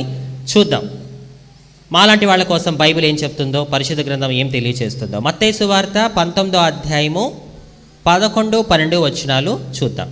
అందుకైన అనుగ్రహము నొందిన వారు తప్ప మరి ఎవరును ఈ మాటను అంగీకరింపనేరరు. తల్లి గర్భము నుండి నపుంసకులుగా పుట్టిన వారు గలరు, మనుష్యుల వలన నపుంసకులుగా చేయబడిన నపుంసకులను గలరు, పరలోక రాజ్యం నిమిత్తం తమ్మును తామే నపుంసకులుగా చేసుకొనిన నపుంసకులను గలరు. ఈ మాటను అంగీకరింపగలవాడు అంగీకరించునుగాక అని వారితో చెప్పెను. 11వ వచనం మళ్ళీ ఒక్కసారి చూద్దాం దయచేసి అందరూ. 11వ వచనం. అందుకైన అనుగ్రహము నొందిన వారు తప్ప మరి ఎవ్వరును ఈ మాటను అంగీకరింపనేరరు. Yes, but he said to them not every one can receive this saying but only those to whom it is given. అందుకు ఆయన ఎవరైనా సువార్తికుడా, ప్రవక్త, మరెవరు? మనము ఆరాధించే యేసయ్య. అందుకు యేసయ్య అంటున్నాడు, అనుగ్రహము నొందినవారు తప్ప, అంటే మీలో ఎవరి మీదైతే దేవుని కృప ఉంటుందో వాళ్ళు మాత్రమే ఈ మాట అంగీకరిస్తారంట. అసలు ఏంటా మాట? 12వ వచనం చూడండి, 12వ వచనం ఒకసారి. తల్లి గర్భము నుండి నపుంసకులుగా పుట్టిన వారు గలరు, మనుష్యుల వలన నపుంసకులుగా చేయబడిన నపుంసకులను గలరు, పరలోక రాజ్యం నిమిత్తం తమ్మును తామే నపుంసకులుగా చేసుకునే నపుంసకులను గలరు. ఈ మాటను అంగీకరించగలవాడు అంగీకరించునుగాక అని వారితో చెప్పెను. Yes, let the one who is able to receive this receive it. అయితే కన్ఫ్యూజ్ అవ్వకండి, కంగారు పడకండి. దేవుని కృపతో మీ అందరికీ అర్థమయ్యే విధంగా చెప్తాను. ఇప్పుడు మనం ఎన్ని వచనాలు చదువుకున్నాం? ఎన్ని వచనాలు? ఈ 2 వచనాల్లో మనం తెలుసుకోవాల్సిన విషయం, నేర్చుకోవాల్సిన విషయం ఏంటో తెలుసా? యేసయ్య అంటున్నాడు, మాలాంటి నపుంసకులంట బైబిల్లో ఎన్ని రకాలు ఉంటారంట? ఇప్పుడు మీరు చెప్పండి, ఎన్ని రకాలు? 3 రకాలంట. మనం చదువుకున్నాగా. ఒకటేంటి? తల్లి గర్భము నుండి, అంటే మీరు ఎలా అయితే పురుషుడిగా స్త్రీగా తల్లి గర్భం నుంచి పుట్టారో, మొదటి రకం మాలాంటి వాళ్ళు పుట్టుకతోనే నపుంసకులుగా పుడతారంట. ఇది ఒకటి. రెండోది, ఇది ఎంత విచిత్రంగా ఉందో చూడండి. మాలాంటి వాళ్ళు మనుషుల చేత కూడా నపుంసకులుగా మారతారంట. మూడోది, చివరిది, కొంచెం గట్టిగా, దేవుని రాజ్యం కోసం వాళ్ళని వాళ్ళే నపుంసకులుగా చేసేసుకుంటారంట. ఎంత విచిత్రంగా ఉందో చూసారా? అసలు ఈ 3 రకాల నపుంసకుల్లో ఒకదానికొకటికి సంబంధము లేదు, పొంతన లేదు. మీరు అడగొచ్చు, అంజలక్క మరి యేసయ్య చెప్పిన ఈ 3 రకాల నపుంసకులు ఎవరు? చాలా విచిత్రంగా ఉన్నాయి. ఈ మూడిటిలో ఒకదానికొకటి ఏమాత్రం కూడా అర్థం లేకుండా ఉన్నాయి. ఎవరు ఈ 3 రకాల నపుంసకులు అనంటే, ఈ మూడింటి గురించి చెప్పడానికి నాకు ఎలా లేదన్నా 1.5 hours 2 hours టైం కావాలి. మరి ఇప్పుడు అంత సమయం మన దగ్గర లేదు కాబట్టి దేవుని చిత్తమైతే మళ్ళీ మీ మధ్యలోకి వచ్చినప్పుడు ఈ 3 రకాల నపుంసకులను వివరిస్తాను, వినండి. మీ జీవితంలో ఇప్పటి వరకు మీరెప్పుడు వినని ఒక అద్భుతమైన సందేశం ఈ 3 రకాల నపుంసకుల్లో ఉంది. చాలా గొప్ప సందేశం. అది మళ్ళీ దేవుడి చిత్తమైతే మీ మధ్యలోకి వచ్చినప్పుడు నేను వివరిస్తాను. అయితే మనమందరము తెలుసుకోవాల్సిన విషయం ఒకటి ఉంది ఇక్కడ. యేసయ్య బైబిల్లో ఎన్ని రకాల నపుంసకులు ఉంటారని చెప్పాడు? అందరూ ఇలా ఫింగర్స్ చూపించండి. అందరూ ఇలాగా 3 రకాలు. కానీ మనుషుల్లో ఎలా అయితే రకరకాలు ఉన్నారో, నపుంసకుల్లో కూడా అలాగే చాలా రకాలు ఉన్నారు. ఏంటి? మనుషుల్లో రకాల? నీకేదో మైక్ ఇచ్చాం కదా అని చెప్పి, నువ్వేదో హైదరాబాద్ నుంచి వచ్చావు కదా అని చెప్పి నువ్వు ఏం మాట్లాడుతుంది మేము వినాలా? మనుషుల రకాలేంటి? అసలు నీకు మైండ్ ఉండే మాట్లాడుతున్నావా అని అనుకుంటున్నారా? మరి చెప్పండి, మనుషుల్లో ఉండే రకాలేంటి? ఎవరు చెప్తారో, ఎవరు పొందుతారో ఈ ఆశీర్వాదం చూద్దాం. అమ్మా, మీరు పండితపురం బ్యాచా కాదా? అచ్చా, తల్లి నువ్వా? ప్రైజ్ లాడ్ అన్నా. లాస్ట్ టైం కూడా ఆ చెల్లి వినేసింది. సో కొత్త వాళ్ళకి అవకాశాలు ఇద్దాము, పాత వాళ్ళు ఎవరు మాట్లాడద్దు. సో చెప్పండి, మనుషుల్లో ఉండే రకాలు. కొంతమంది లావుగా ఉంటారు, మరికొంతమంది ఇంకా ఇంకా నలుపు, తెలుపు, చామంచాయ. ఇవన్నీ మనుషుల్లో ఉండే రకాలు కదా?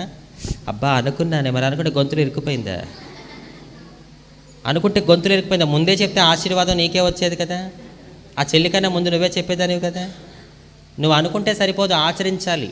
మీరు అనుకుంటానే ఉండండి, దేవుడు అక్కడ వస్తుంది, మేము ఎత్తబడతాం, మీరు మొహమహాలు చూసుకోండి. అందుకే అంటాను, బుద్ధి లేని కన్యకలా కాకుండా ఎలా ఉండాలి? బుద్ధి కలిగిన కన్యకలా ఉండడానికి ప్రయత్నించండి. హల్లెలూయా.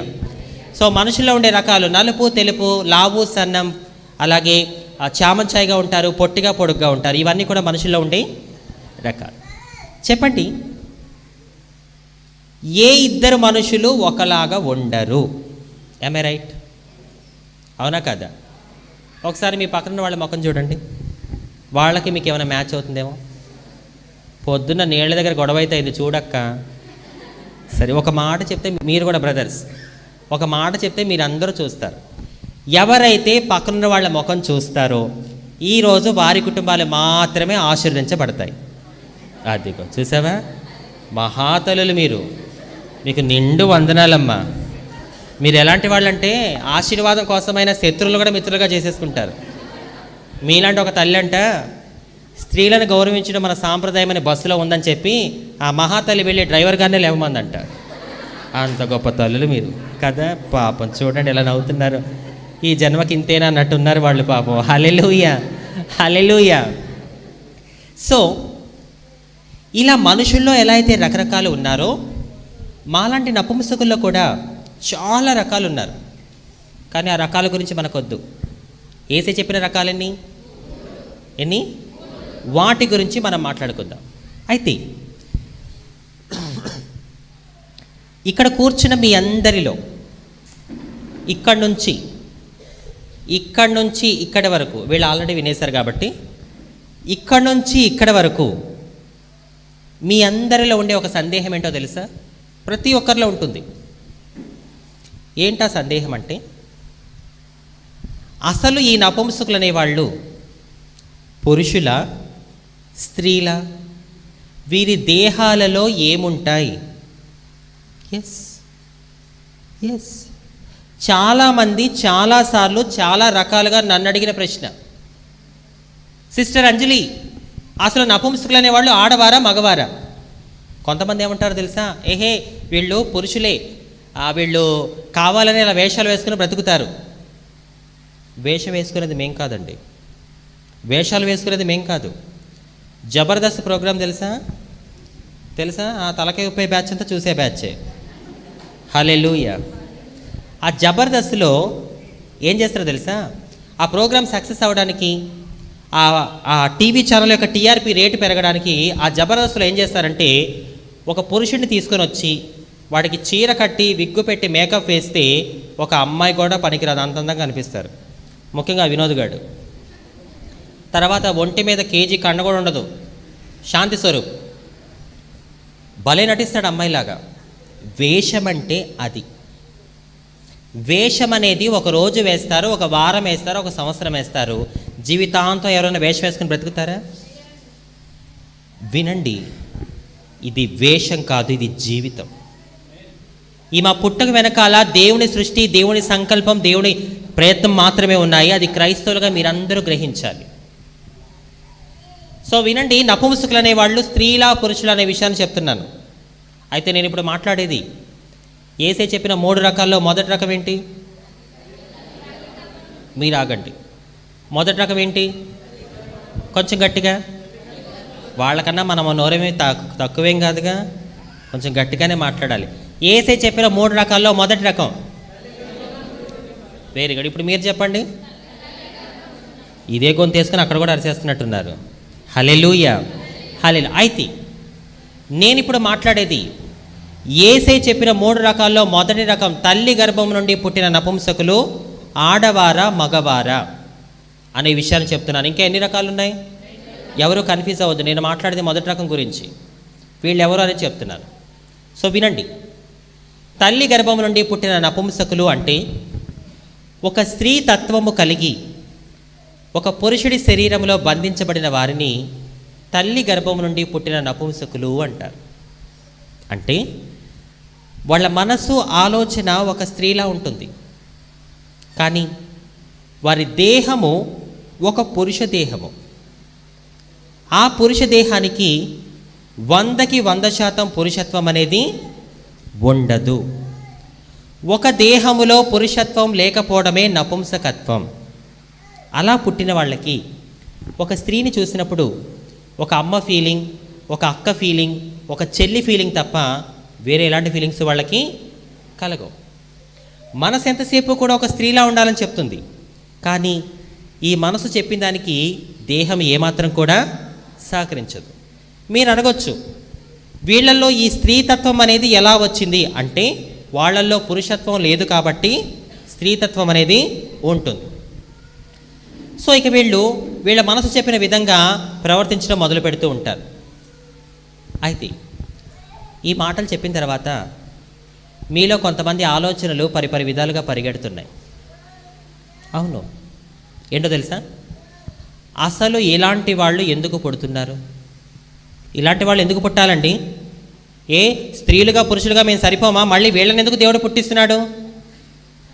ठीक है, मैं आपसे एक सवाल पूछती, एक दिल की बात, क्या है वो दिल की बात बोले तो कोई भी कुछ भी गलत ना को समझो, ఎవ్వరు ఏమి అనుకోకండి. మిమ్మల్ని అందరినీ ఒక ప్రశ్న అడుగుతా. మీ జీవితంలో మిమ్మల్ని ఎవ్వరు అడగని ఒక ప్రశ్న అడగనా? మీ లైఫ్లో మిమ్మల్ని ఎవరు అడుగుంటారు ఈ ప్రశ్న? ఫస్ట్ టైం దేవుడి సన్నిధిలో నేనే అడుగుతున్నా. ఏంటి ఆ ప్రశ్న అంటే, నువ్వొక పురుషుడిగా, నువ్వొక స్త్రీగా ఎందుకు పుట్టావు అని నేను మిమ్మల్ని ప్రశ్నిస్తే మీరు నాకు ఇచ్చే సమాధానం చెప్పండి. దేవుని సృష్టి కదా. ఈరోజు నువ్వు ఒక కొడుకుగా కూతురుగా ఉన్నావు అంటే అది దేవుని సృష్టి. తర్వాత ఎవరు? దేవుడి తర్వాత జన్మనిచ్చిన అమ్మా నాన్న. సో జీవితంలో ఎప్పుడైనా చెప్పారో లేదో నాకు తెలియదు, కానీ ఒకసారి మీరందరూ కూడా మీ 2 చేతులు ఆకాశం వైపు చూపించండి. అందరూ 2 చేతులు ఆకాశం వైపు చూపిస్తూ మీకు ఇచ్చిన అమ్మా నాన్నలకై ఒక్కసారి దేవుని స్తుతించండి. యేసయ్యా, నాకు ఇచ్చిన అమ్మకై నీకు స్తోత్రం, నాకు ఇచ్చిన నాన్నకై నీకు స్తోత్రం. అవును నాయనా, ఈరోజు నేను ఈ స్థితిలో ఉన్నాను అంటే అది మొదట నీ కృప, తర్వాత నాకు జన్మనిచ్చిన మా అమ్మా నాన్న తండ్రి అని చెప్పి ప్రతి ఒక్కరూ మీ అమ్మా నాన్న బట్టి దేవుని స్తుతించాలి. ఎవరు మౌనంగా ఉండొద్దు. అమ్మా నాన్నల యొక్క విలువేంటో ఒక్కసారి అనాథ శరణాలయానికి వెళ్ళి అక్కడున్న పిల్లల్ని అడగండి, తెలుస్తుంది. ఈరోజు దేవుడు నీకంటూ ఒక అమ్మని ఒక నాన్నని ఇచ్చేశాడు కదా, అందుకే నీకు ఆ విలువ తెలియట్లేదు. ప్రతి ఒక్కరూ కూడా యేసయ్యా, మా అమ్మని బట్టి నీకు స్తోత్రమయ్యా, మా నాన్నని బట్టి నీకు వందనాలు రాజా. అవును నాయనా, ఈరోజు నేను ఇలా ఉన్నాను అంటే నీ తర్వాత నాకు జన్మనిచ్చిన తల్లిదండ్రులే యేసయ్యా అని చెప్పి ప్రతి ఒక్కరూ మా అమ్మ నాన్నల్ని మంచి ఆరోగ్యం దయచేయి, వాళ్ళని తుది శ్వాస వరకు ప్రేమగా నమ్మకంగా చూసే కృపని నాకు దయచేయని చెప్పి ప్రతి ఒక్కరూ అడగాలి. మీ అమ్మా నాన్నని బట్టి ఒక్క క్షణం దేవుని స్తుతించండి. Thank you Jesus for given this parents. Thank you Jesus for given this parents. I'm so happy about our parents Jesus. అయ్యా, మా అమ్మ నాన్నల బట్టి నేను చాలా సంతోషిస్తున్నాను అయ్యా అని చెప్పండి. మీ అమ్మా నాన్నల మీద ఎంత ప్రేమ ఉందో వినండి ప్రతి ఒక్కరూ. మీ అమ్మా నాన్నల మీద ఎంత ప్రేమ ఉందో దేవుని సన్నిధిలో మీ చప్పట్ల రూపంలో చూపించాలి. ఇప్పుడు అంతేనా?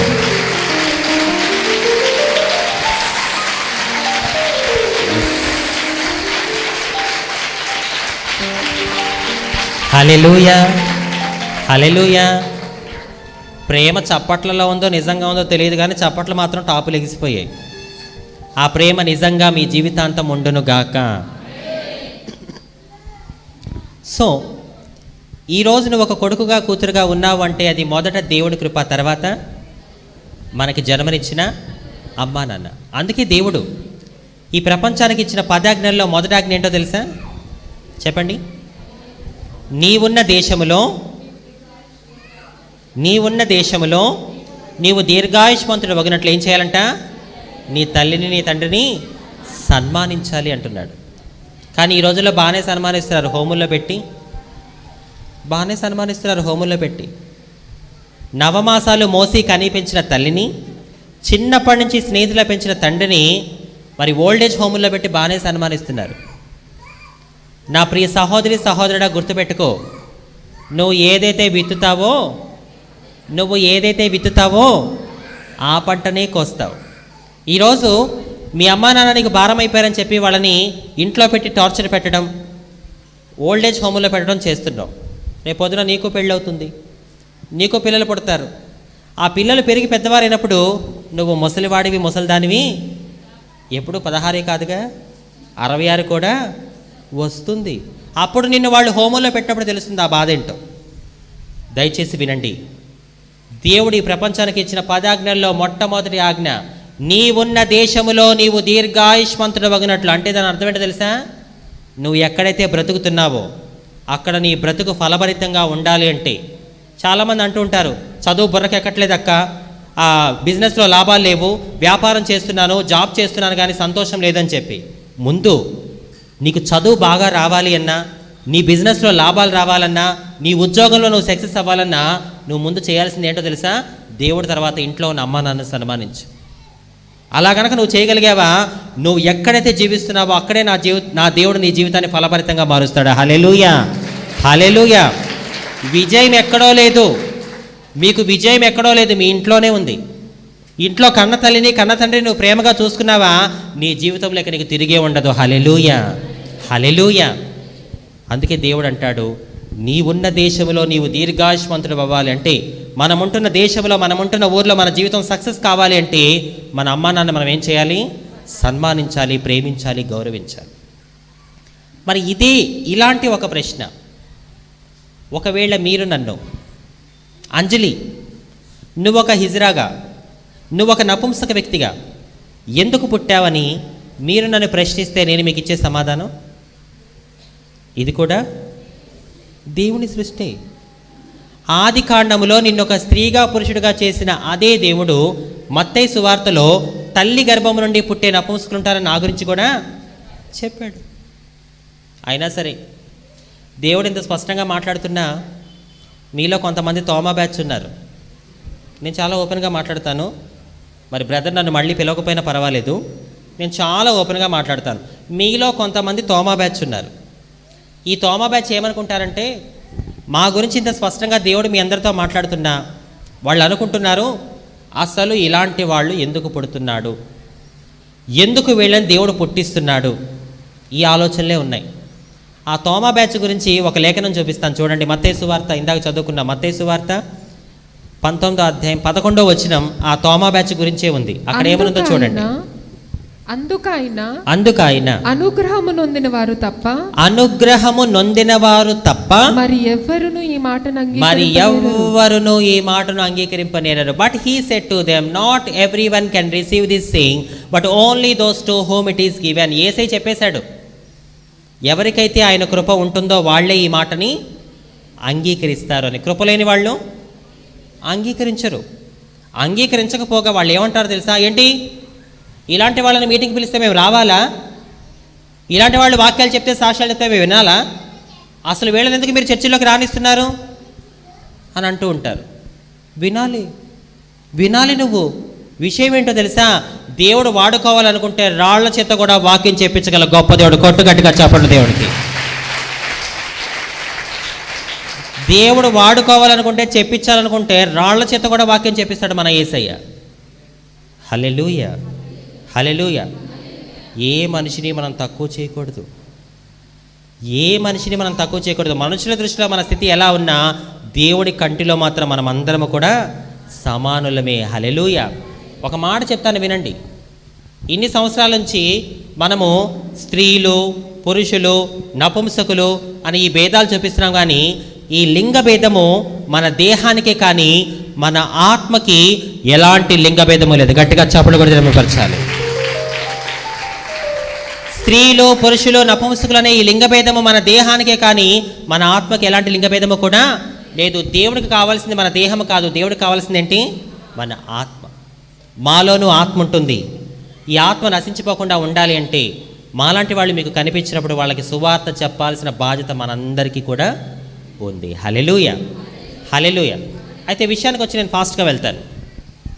ఎప్పుడైతే వీళ్ళ మనసు ఒక స్త్రీలా ఉంటుందో, ఇక వీళ్ళ నడక, మాట, ప్రవర్తన ప్రతిదీ ఒక స్త్రీలా ఉంటుంది.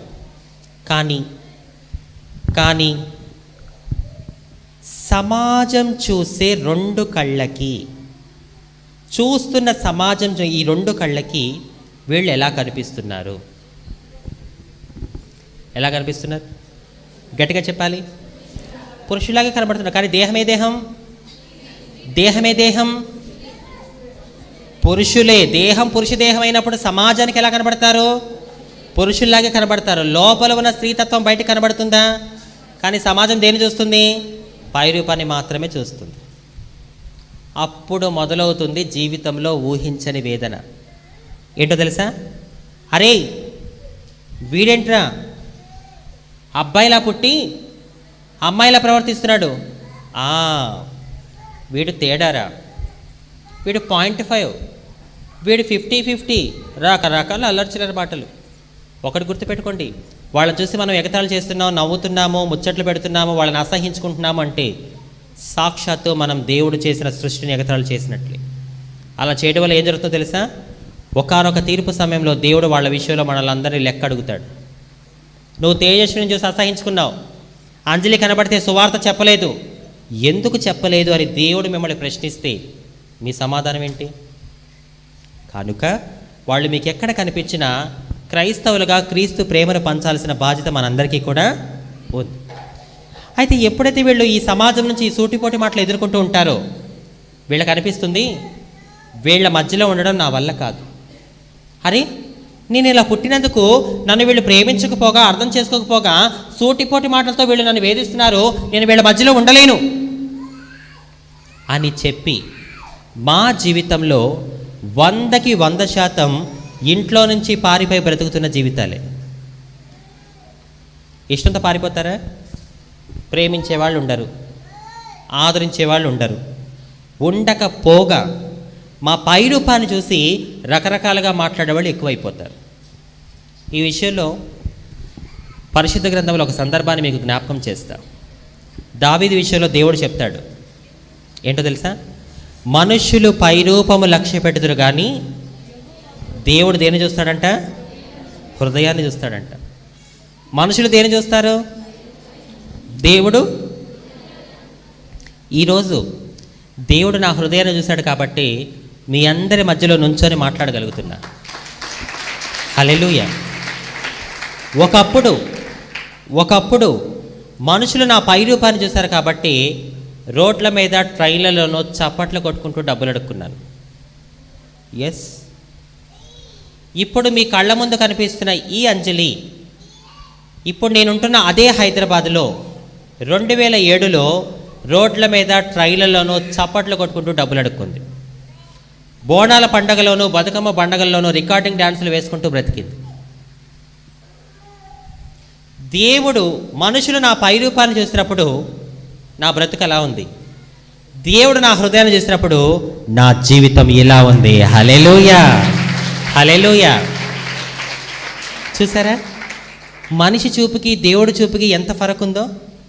విశ్వాసంతో ఒక మాట చెప్తాను మీ అందరికీ, దయచేసి మనుషులు చూసినట్లు ఏ పనులు చేయకండి. మనుషులు చూసినట్లు మీరు ఏ పనులు చేసినా మీకు వచ్చేది ఒరిగేది ఏమీ లేదు. చర్చిలో ఊకుతున్నావు, ఎవరు చూడాలని ఊకుతున్నావు? నువ్వు ఎవరు చూడాలని? పాస్టమ్మ గారు చూసి ఒక పాటకి సమయం ఇస్తారనా? ఏనా చర్చిలో కుర్చీలు వేస్తున్నారు, శుభ్రం చేస్తున్నారు, ఎవరు చూడాలని? పాస్టర్ గారు చూసి ఆయనతో పాటు మీటింగ్కి తీసుకెళ్ళి ఒక 10 నిమిషాలు సాక్ష్యానికో వాక్యానికో సమయం ఇస్తాడనా? గుర్తుపెట్టుకోండి, మీరు మనుషులు చూసినట్లు పనులు చేశారా మనుషుల మధ్యలోనే ఉండిపోతారు. మీరు దేవుడు చూసినట్లు పనులు చేశారా దేవుడు ముందుంటారు. కొట్టాలి, గట్టిగా చప్పట్లు కొట్టాలి. మీరు మనుషులు చూసినట్లు పనులు చేస్తే మనుషుల మధ్యలోనే ఉంటారు. దేవుడు చూసినట్లు పనులు చేస్తే దేవుడు ఆయన ముందు మనల్ని నిలబెడతాడు. హల్లెలూయా. నువ్వు చర్చిలో పరిచయం చేయడం గొప్ప విషయమే కాదు. పరిచయం నువ్వు నేను అందరూ చేస్తారు. కానీ నువ్వు చేసే పరిచయం యొక్క ఉద్దేశం ఏంటి? మనుషులు చూడాలని చేస్తున్నావా? దేవుడు చూడాలని చేస్తున్నావా? నువ్వు చేయడం ముఖ్యం కాదు, నువ్వు చేయడం వెనకాల ఉన్న ఉద్దేశాన్ని దేవుడు చూస్తాడు. ఆ ఉద్దేశంలో నువ్వు నిజాయితీగా ఉంటే ఖచ్చితంగా దేవుడు నువ్వు ఎక్కడైతే అవమానించబడుతున్నావో అక్కడే నీకు ఘనతనిస్తాడు. కొట్టగాలి, గట్టిగా చప్పట్లు కొట్టాలి.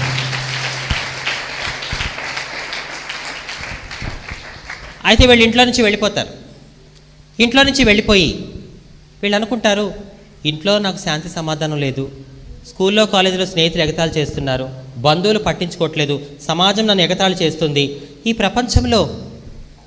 ప్రపంచంలో నన్నుగా ప్రేమించేవాళ్ళు, నన్నుగా గుర్తించే వాళ్ళు ఎవరైనా ఉన్నారని చెప్పి వెతుకుతూ ఉంటే అప్పుడు కనబడుతుంది మాలాంటి ఇంకొక వ్యక్తి. అప్పుడు కనిపిస్తుంది మాలాంటి ఇంకొక వ్యక్తి. అప్పుడు ఈ వ్యక్తి అనుకుంటుంది, తిను కూడా నాలాంటి వ్యక్తే కదా, నా బాధ అంతా తినతో చెప్పుకుందామని తిన దగ్గరికి వెళ్తాను.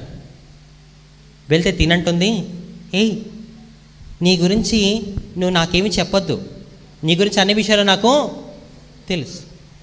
అదేలా? నా గురించి నేను తనకి ఏమీ చెప్పకుండానే నా గురించి అన్ని విషయాలు తనకు ఎలా తెలుసు? How it is possible? ఒక స్త్రీ పడే ప్రసవ వేదన ఇంకొక స్త్రీకి, ఒక పురుషుడు ఇంటి భారాన్ని ఎంత భారంగా మోస్తున్నాడు ఇంకొక పురుషుడికి అర్థమవుతుంది.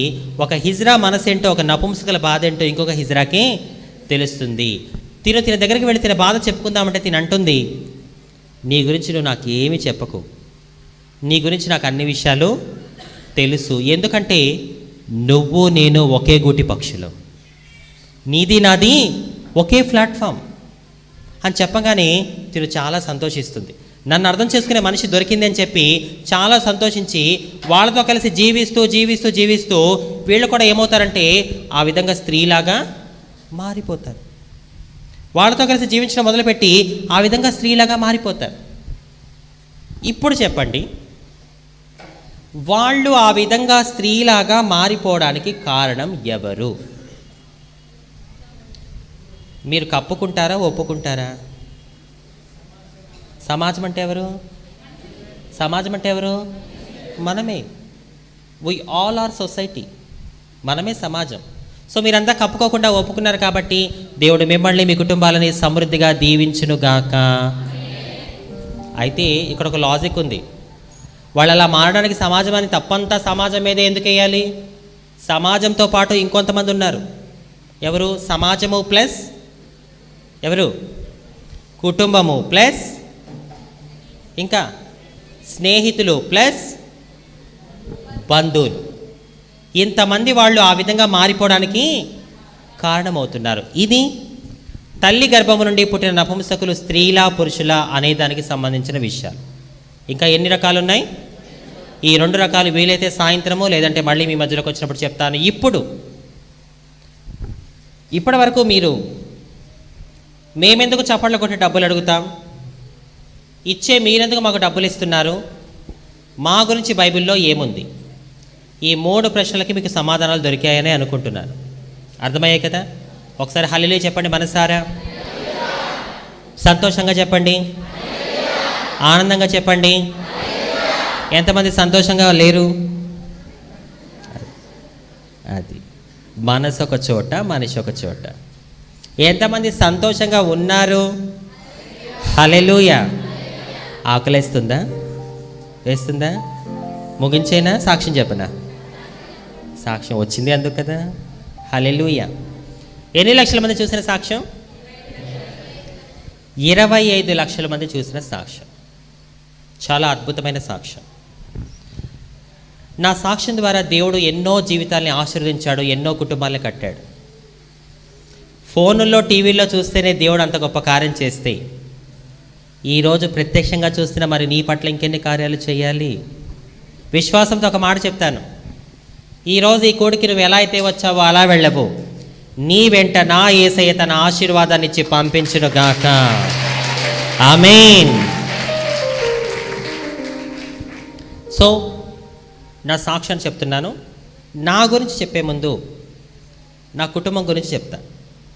ఎందుకంటే ఈరోజు నేను ఈ స్థితిలో ఉన్నాను అంటే దేవుడి తర్వాత నాకు జన్మనిచ్చిన అమ్మా నాన్న, వాళ్ళని గౌరవించాల్సిన బాధ్యత నాకు ఉంది. మీకు చెప్పడమే కాదు, నేను కూడా ఆచరించాలి. కాబట్టి మా అమ్మా నాన్నల గురించి చెప్పి తర్వాత నా గురించి చెప్తాను. శ్రద్ధగా వినండి. కొన్ని నిమిషాల్లో నేను ముగిస్తాను. జస్ట్ ఒక 10-15 నిమిషాల్లో ముగిచ్చేస్తాను. శ్రద్ధగా వినాలి. ఆశీర్వాదాన్ని పొందుకునే సమయం ఇది. మాది పుట్టుకతో క్రైస్తవ కుటుంబం కాదండి. మేము పుట్టుకతో క్రైస్తవులం కానే కాదు. మాది ఒక హైందవ కుటుంబం, హిందూ కుటుంబం. మీరు అనుకోవచ్చు హిందువులు అంటే ఏ కులం, ఏ మతం, ఏ జాతి, ఇలాంటి సందేహాలు కూడా మీకుంటాయి. మాది ఒక చౌదరి కుటుంబం. చౌదరీస్ అంటారు, కమ్మోరు అంటారు, మీకు చాలామందికి తెలుసు. అదేంటి నువ్వు ఇక్కడ కులం పేరు ఎందుకు చెప్పావు? కులం పేరు చెప్పాల్సినంత అవసరం ఏంటి అంటే దానికి సమాధానం ఉంది నా దగ్గర. నేను ఎందుకు ఇక్కడ నా కులం పేరు చెప్పాను అంటే చాలామంది అంటూ ఉంటారు యేసయ్య పలానా జాతికి, పలానా మతానికి, పలానా వర్గానికి చెందిన దేవుడు అని. నిజమేనా? నిజమేనా? బైబిల్ ఏం చెప్తుంది? యేసుక్రీస్తు కొందరికా? యేసుక్రీస్తు అందరికీ ప్రభు అని బైబిల్ స్పష్టంగా చెప్తుంది. నా యేసయ్యకి నీ కులంతోనూ, మతంతోనూ, రంగుతోనూ, భాషతోనూ, స్థితిగతులతోనూ, ఆఖరికి జెండర్తో కూడా ఆయనకి పని లేదు. నా యేసయ్య కుల మతాలకి అతీతమైన దేవుడు అని చెప్పడానికి, నిరూపించడానికి ఇక్కడ నేను నా కులం పేరు చెప్పాను. మాది ఒక చౌదరి కుటుంబం. నేను పుట్టి పెరిగింది చదువుకుందంతా కూడా ఆంధ్రాలోని కృష్ణా జిల్లాలోని విజయవాడ. కానీ 13 సంవత్సరాలుగా నేను హైదరాబాద్లో సెటిల్ అయిపోయాను. విజయవాడలో పుట్టి పెరిగి చదువుకున్న నువ్వు 13 సంవత్సరాల నుంచి హైదరాబాద్లో ఎందుకుంటున్నావు అనే మీ ప్రశ్నకి సమాధానం నా సాక్ష్యంలోకి వెళ్తుండగా మీ అందరికీ అర్థమవుతుంది. అలా విజయవాడలో ఒక చౌదరి కుటుంబంలో పుట్టి పెరిగాను. మా నాన్నగారి పేరు కళ్యాణం బాలకోటేశ్వరరావు చౌదరి గారు.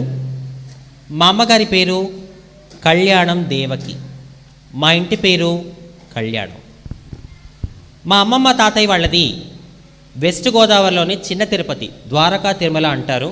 మీలో చాలామందికి తెలిసే ఉంటుంది. ఆ చిన్న తిరుపతిలో మా అమ్మమ్మ తాతయ్య ఆ చిన్న తిరుపతి గుడి ముందు టిఫిన్ బండి వ్యాపారం, పునుగులు, బజ్జీలు, దోశలు వేస్తే అమ్ముతూ ఉండేవారు. వీళ్ళు ఈ వ్యాపారం చేస్తూ ఉంటే గుడిలో ఉండే పంతులు గారు, ఆయన పేరు కృష్ణమూర్తి గారు, ఆయన అక్కడ పూజారిగా పనిచేస్తున్నారు. ఈ పూజారి గారి, కృష్ణమూర్తి అనే పూజారి గారికి గుడి ముందు టిఫిన్ బండి వేసుకునే మా అమ్మమ్మకి తాతయ్యకి చాలా దగ్గర సన్నిహితం ఉండేది. ఎందుకంటే పొద్దున్న లేవంగానే ఆయన గుడిలో పూజ చేయాలి, పొద్దున్న లేవంగానే వీళ్ళు గుడి ముందు వ్యాపారం చేయాలి కాబట్టి. అయితే మా అమ్మమ్మ తాతయ్య మా అమ్మగారి చిన్న వయసులోనే కాలం గడించారు. వాళ్ళు చనిపోయిన తర్వాత తల్లిదండ్రులు లేని పిల్ల కదా అని చెప్పి గుడిలో ఉండే, చిన్న తిరుపతిలో గుడిలో ఉండే కృష్ణమూర్తి గారు మా అమ్మగారిని చేరదీసుకొని పెంచుకోవడం జరిగింది. ఇప్పుడు ఆ కృష్ణమూర్తి గారు అనే పంతులు గారు లేరు. నాకు తెలిసి ఐ థింక్ మేబీ వాళ్ళ కొడుకులు కానీ మనవాళ్ళు కానీ ఇప్పుడు అక్కడ పూజారులుగా పనిచేస్తూ ఉంటారు. మేబీ ఐ థింక్, కావాలంటే మీరు వెళ్ళి అడగొచ్చు. ఆ కృష్ణమూర్తి గారు అనే పంతులు గారు మా అమ్మగారిని చేరదీసి పెంచుకోవడం జరిగింది. పెంచుకుంటూ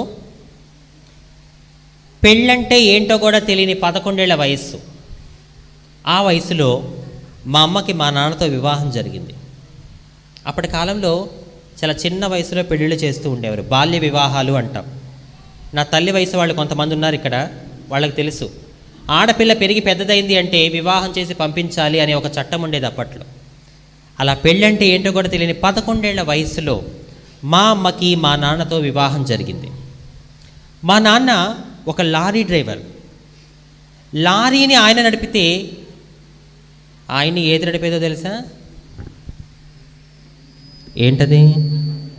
అక్కడ సౌండ్ రావట్లేదండి నాకు. అందరూ బుద్ధిమంతులేనా? దేవుడు వారిని దీవించునుగాక. భర్త తాగుబోతైతే ఆ కుటుంబాలు ఎలా ఉంటాయో ప్రత్యేకంగా మీకు చెప్పాల్సిన అవసరం. కొన్ని తలకాయలు ఊగుతున్నాయి అంటే ఇంట్లో జరుగుతుందని ఇలా అంటున్నాం. దేవుడు వారిని కూడా మార్చునుగాక.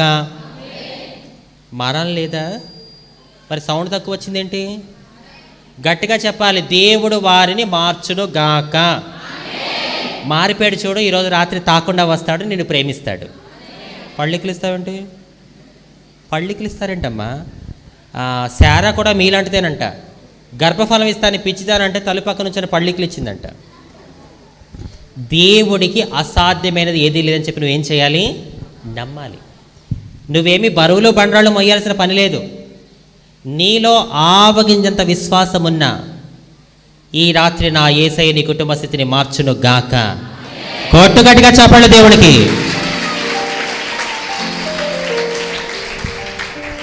అలా తాగుబోతైన భర్తతో నా తల్లి ఎన్నో కష్టాలు పడేది. ఎలాంటి కష్టాలంటే, భార్య తినిందా, పిల్లలు సంతోషంగా ఉన్నారా, ఇవేమీ పట్టించుకునేవాడు కాదు. రోజు తాగి వచ్చి డబ్బుల కోసం హింసిస్తూ ఉండేవాడు. అలా రోజులు గడిచాయి, నెలలు గడిచాయి, సంవత్సరాలు గడిచిపోయాయి. ఎన్నో కష్టాల మధ్యలో మా అమ్మ 5 పిల్లలకు జన్మనిచ్చింది. ఎంతమందికి? మేము మొత్తం 5. ఫస్ట్ అక్క పుట్టింది. అక్క తర్వాత 3 అన్నయ్యలు, 3 అన్నయ్యల తర్వాత నేనే మా ఇంట్లో అందరికన్నా చిన్న. ఇంకొకటి, మా ఫ్యామిలీలో నేను మాత్రమే ఒక హిజ్రాగా పుట్టాను. మా ఇంట్లో మిగతా వాళ్ళందరూ కూడా మీలాగే సంపూర్ణ జీవితం కలిగిన పురుషులు, స్త్రీలు. ఆ విషయాన్ని మీరందరూ అర్థం చేసుకోవాలి. Try to understand. ఓకే, అయితే ప్రతి ఒక్క మనిషి జీవితం ఏ విధంగా మొదలవుతుందనేది, ఏ విధంగా సమాప్తం అవుతుందనేది ఎవరికైనా తెలుసా? ప్రతి కథకి ఒక మొదలు అనేది ఉంటే ముగింపు కూడా ఖచ్చితంగా. మా నాన్న జీవిత కథ కూడా ఒక ముగింపు జరిగింది. కానీ ఆ ముగింపు ఎంత భయంకరం అంటే, ఆయనకున్న తాగుడు అలవాటుకి ఒకరోజు ఒక భయంకరమైన రోగం వచ్చేసింది. అది ఎలాంటి రోగం? ఆగకుండా ఒకటే దగ్గు. దగ్గిన ప్రతిసారి నోటి నుంచి భయంకరంగా రక్తం కారుతూ ఉండేది. అప్పటి కాలంలో అలాంటి రోగాలకు ఏ హాస్పిటల్లో మందులు లేవు. ఇది జరిగి దాదాపు 30 ఏళ్ళు అయింది. ప్రస్తుతం ఆ రోగాన్ని ఏమంటారో తెలుసా? టీబీ. ఏంటిది? టీబీ. ఆ భయంకరమైన రోగంతో మా నాన్న సతమతమవుతూ ఉంటే హాస్పిటల్కి తీసుకెళ్తే డాక్టర్ అంటున్నాడు, ఏమ్మా ఎన్నిసార్లు చెప్పాలి, ఇలాంటి రోగాలకి మా హాస్పిటల్లో మందులు లేవని నీకు చెప్పాం కదా, తీసుకొని వెళ్ళు ముందు తన్ని. డాక్టర్ అంటున్న మాటలు.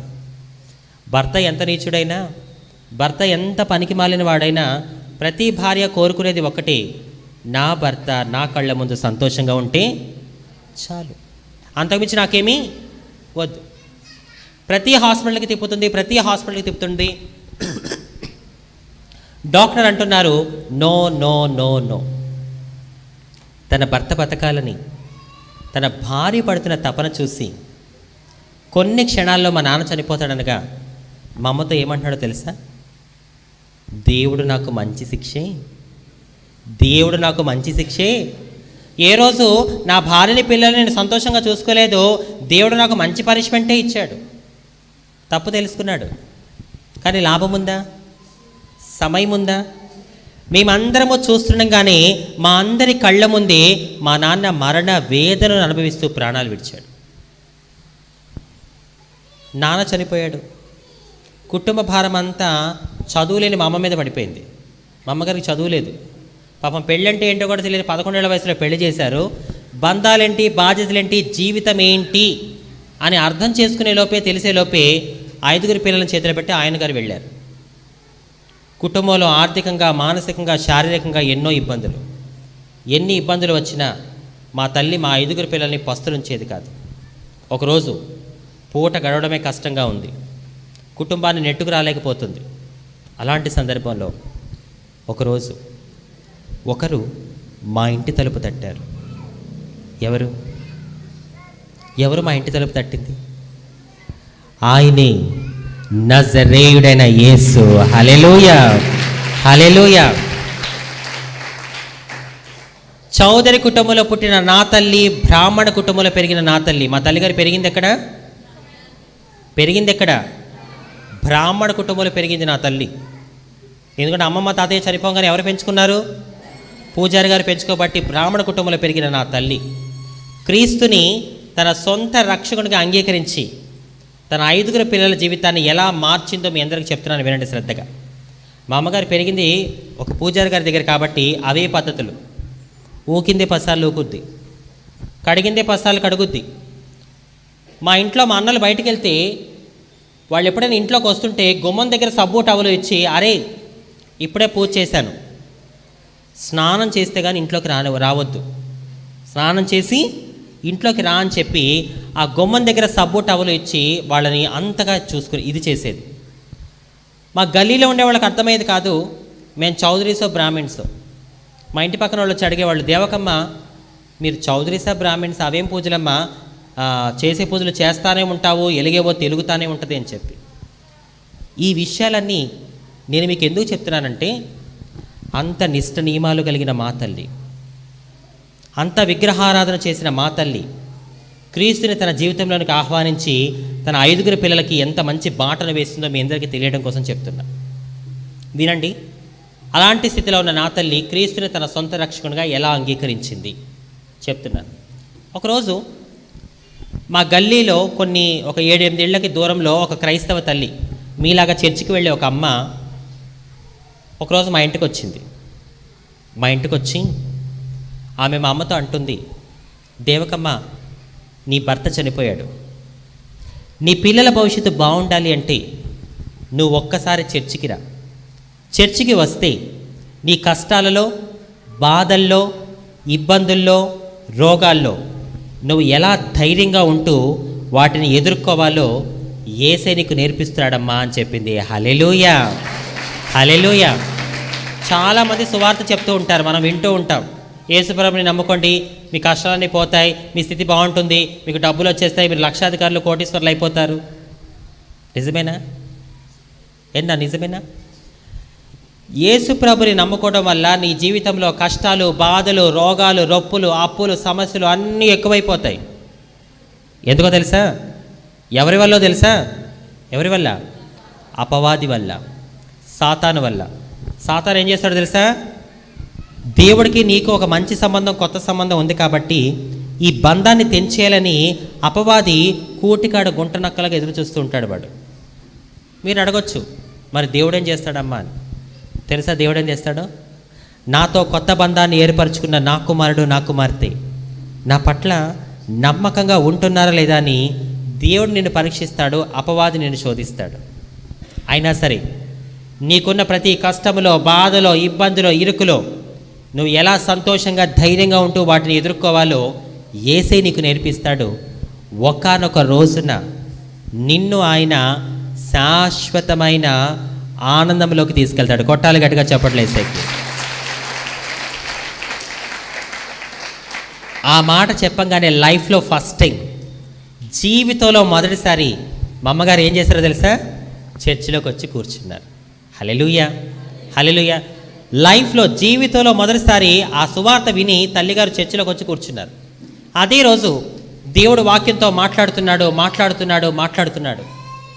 వచ్చింది మొదటిసారి అయినా ఆమెకు చాలా స్పష్టంగా అర్థమైపోతుంది దేవుడు తనతోనే సూటిగా మాట్లాడుతున్నాడని. ఏడుస్తుంది, చేసిన పాపాలన్నీ ఒప్పుకుంటుంది. యేసయ్యా నన్ను క్షమించు, నువ్వు ఇంత గొప్పవాడివని ఇంతవరకు నాకెవరు కూడా చెప్పలేదయ్యా. ఇక నుంచి నేను నిన్ను విడిచిపెట్టను, నా 5 పిల్లలతో నీ పట్ల నమ్మకంగా ఉంటాను నాయనా అని చెప్పి చర్చికి వెళ్ళిన 3వ ఆదివారమే మా అమ్మగారు ఏం చేశారో తెలుసా? ఏం చేశారంటారు? తెలుసా ఏం చేశారు? రక్షణ పొంది రక్షకుని తన సొంత రక్షకునిగా అంగీకరించింది. హల్లెలూయా, హల్లెలూయా. అలా మా అమ్మ తర్వాత మా అక్క, 3 అన్నయ్యలు కూడా దేవుడు తెలుసుకోవడం జరిగింది. బైబిల్లో ఒక మాట ఉంటుంది, శ్రమ కలుగుట నాకు. శ్రమలు మనకు ఏం చేస్తాయంట? నా ప్రియ సహోదరుడా, నా ప్రియ సహోదరి, గుర్తుపెట్టుకో. నీ ఇంట్లో రోగం ఉందా? అప్పులున్నాయా? సమస్యలున్నాయా? తీరని కష్టం ఉందా? శ్రమ ఉందా? గుర్తుపెట్టుకో, త్వరలోనే నా యేసయ్య నీ శ్రమని లాభంగా మార్చబోతున్నాడు. హల్లెలూయా, హల్లెలూయా. త్వరలోనే మన శ్రమల్ని దేవుడు మేలుగా చేయబోతున్నాడు. హల్లెలూయా. శ్రమ కలుగుట నాకు మేలాయను. ఈ వాగ్దానం నా కుటుంబం పట్ల అక్షరాలా నెరవేరింది. ఎలాగో తెలుసా? మా నాన్నతో మా అమ్మ అనేక శ్రమలు అనుభవించింది. ఆ శ్రమలకు ఫలితంగా ఇప్పుడు నా కుటుంబంలో జరిగిన మేలేంటో తెలుసా?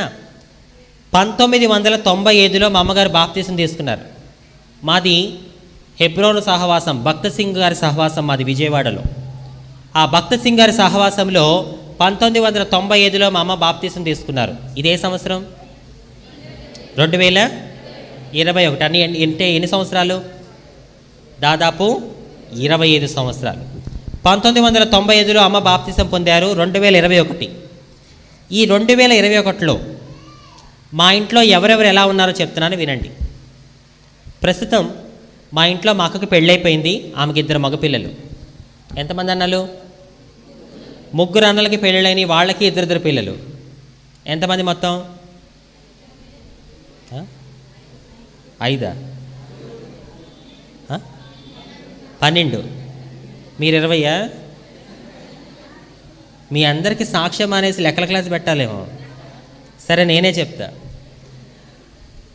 నేను చెప్తాను వినండి క్లియర్గా. మా అక్కకి పెళ్ళైంది, బావగారు వచ్చారు, 2 మగపిల్లలు. ఎంతమంది? ఆ పక్కన పెట్టు నలుగురిని. 3 అన్నలకి పెళ్ళైన 3 వదినలు వచ్చారు. ఎంతమంది? 6, 4 ఎంత? 10.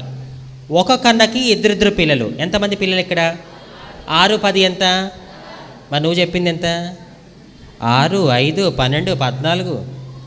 16 నాతో, మా అమ్మగారితో 18 మంది 25 సంవత్సరాలుగా యేసయ్యని ఆరాధిస్తూ సంతోషంగా ఉన్నారు.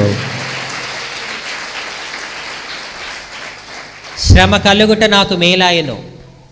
మా నాన్నతో మా అమ్మ అనేక శ్రమలు అనుభవించింది. ఆ శ్రమలకు ఫలితంగా నా కుటుంబంలో ఈరోజు అక్క, బావ, వాళ్ళ పిల్లలు, 3 అన్నలు, 3 వదినలు, వాళ్ళ పిల్లలు, దాదాపు 18 మంది యేసయ్యలో 25 సంవత్సరాలుగా 1995 నుంచి 2021 వరకు దాదాపు 25 సంవత్సరాలుగా క్రీస్తులో ఆనందంగా ఉన్నారు. హల్లెలూయా. డబ్బు ఉంటేనే మనం మేలు కలిగిన వాళ్ళమా? ఏనా? పైసా ఉంటేనే మనం మేలు కలిగిన వాళ్ళమా? స్థితిగతులు బాగుంటేనే మనం మేలు కలిగిన వాళ్ళమా? గుర్తుపెట్టుకోండి, యేసయ్యని కలిగిన మనం అందరము మేలు కలిగిన వాళ్ళమే. ఇప్పుడు కొట్టాలి యేసయ్యకి చప్పట్లు.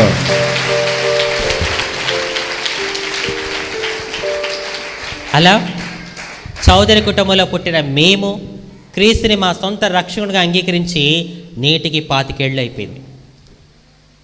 మా అక్క వాళ్ళ పిల్లలు, మగపిల్లలకి వాళ్ళకి పెళ్ళైనవి. 3వ జనరేషన్ కూడా అంది వేలో ఉన్నారు. హల్లెలూయా, హల్లెలూయా. మా అక్కకి 2 మగపిల్లలు, ఆ మగపిల్లలిద్దరికి పెళ్ళిళ్ళు అయిపోయినాయి. వాళ్ళ పిల్లలు కూడా అంది వేలో ఉన్నారు. ఇప్పుడు దేవుడికి స్తోత్రం. హల్లెలూయా. సో అలా మా ఫ్యామిలీ అంతా విజయవాడలో ఉన్నారు. కానీ నేను మాత్రం హైదరాబాద్లో 13 సంవత్సరాల నుంచి ఉంటున్నాను.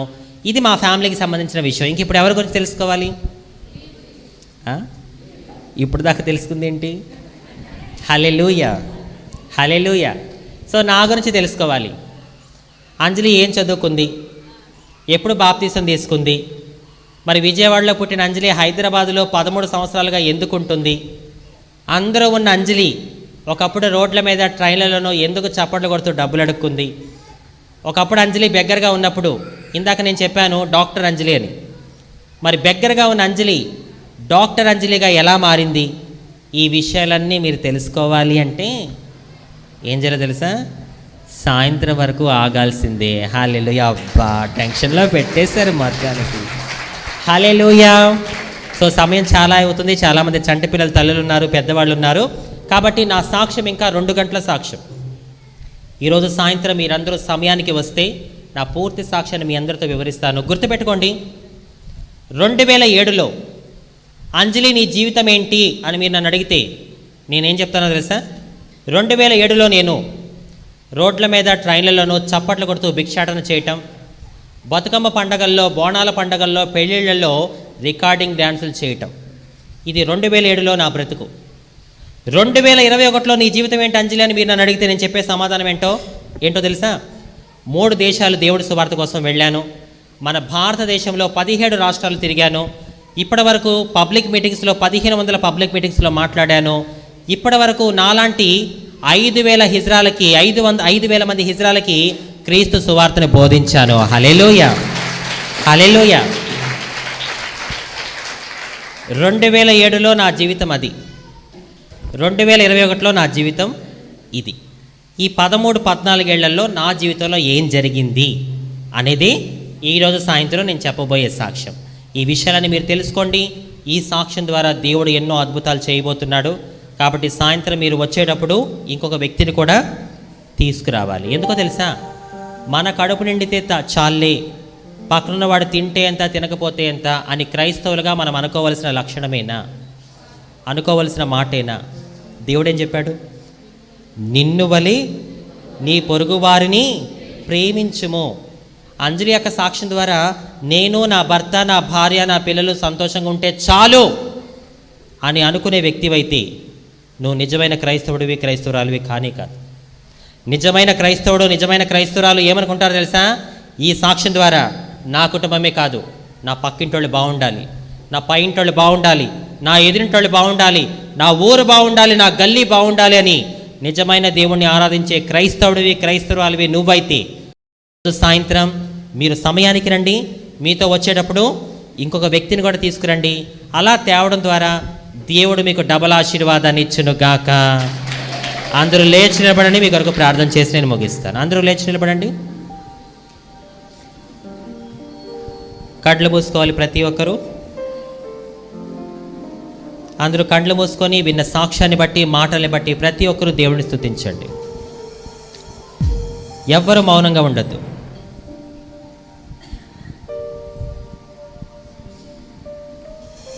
ఒక్కసారి ఆలోచించు నా ప్రియ సహోదరి సహోదరుడా. నీకు తెలిసిన హిజ్రాలు రోడ్ల మీద ట్రైన్లలోనో చప్పట్లు కొట్టుకుంటూ డబ్బులు అడుక్కుంటారు. అదే నీకు తెలిసిన హిజ్రాలు. కానీ దేవుడు వాళ్ళ స్థితిని మారిస్తే ఎలా ఉంటుందో ఈరోజు కళ్ళకు కట్టినట్టుగా మీ అందరికీ దేవుడు చూపించాడు. అవును యేసయ్య, హిజ్రాలు అంటే పబ్లిక్ని ఇబ్బంది పెడతారు, అల్లరి చిల్లరగా తిరుగుతారు అని చెప్పే తెలుసు. కానీ నువ్వు వాళ్ళని కూడా వాడుకుంటే ఎంత అద్భుతంగా ఉంటుందో ఈరోజు ప్రత్యక్షంగా మేము వినట్లేదయ్యా, కళ్ళారా చూస్తున్నాము. నువ్వు ఎంత గొప్ప దేవుడివి తండ్రి. అయ్యా, నువ్వు వాడుకోవాలనుకుంటే ఎవరినైనా వాడుకుంటావు. నీకు ఎలాంటి భేదము లేదు, ఆఖరికి లింగ భేదం కూడా లేదని నిరూపించావు యేసయ్య అని చెప్పి ప్రతి ఒక్కరూ దేవుని స్తుతించండి. నేను ఇందాకే చెప్పాను, స్త్రీలు పురుషులు నపుంసకులు ఈ లింగభేదము మన దేహానికే కానీ మన ఆత్మకి ఎలాంటి లింగభేదము లేదు. కాబట్టి ప్రతి ఒక్కరూ దేవానికి స్తోత్రం, ఎంత గొప్ప దేవుడివయ్యా, నువ్వు ఎవరి జీవితానైనా మార్చి వాడుకోగలవని ఈరోజు మేము తెలుసుకున్నామని చెప్పి దేవుని స్తుతించండి. అలాగే మీ అందరితో ఒక మాట చెప్తాను.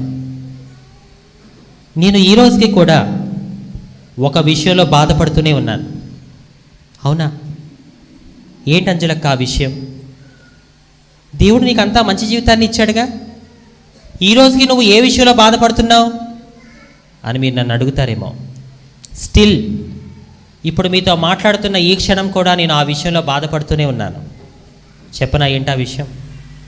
మా ఇంట్లో అందరూ రక్షణ పొందారే, మా నాన్నకి రక్షణ లేకుండా మరణించాడే అని చెప్పి ఈ క్షణము కూడా నేను మా నాన్న గురించి బాధపడుతూనే ఉంటాను. నా ప్రియ సహోదరి, ఒక మాట గుర్తుపెట్టుకో, నా ఇంట్లో మా నాన్నకి జరిగినట్టుగా మీ ఇంట్లో ఉంటున్న మగవాళ్ళకి జరగకూడదు.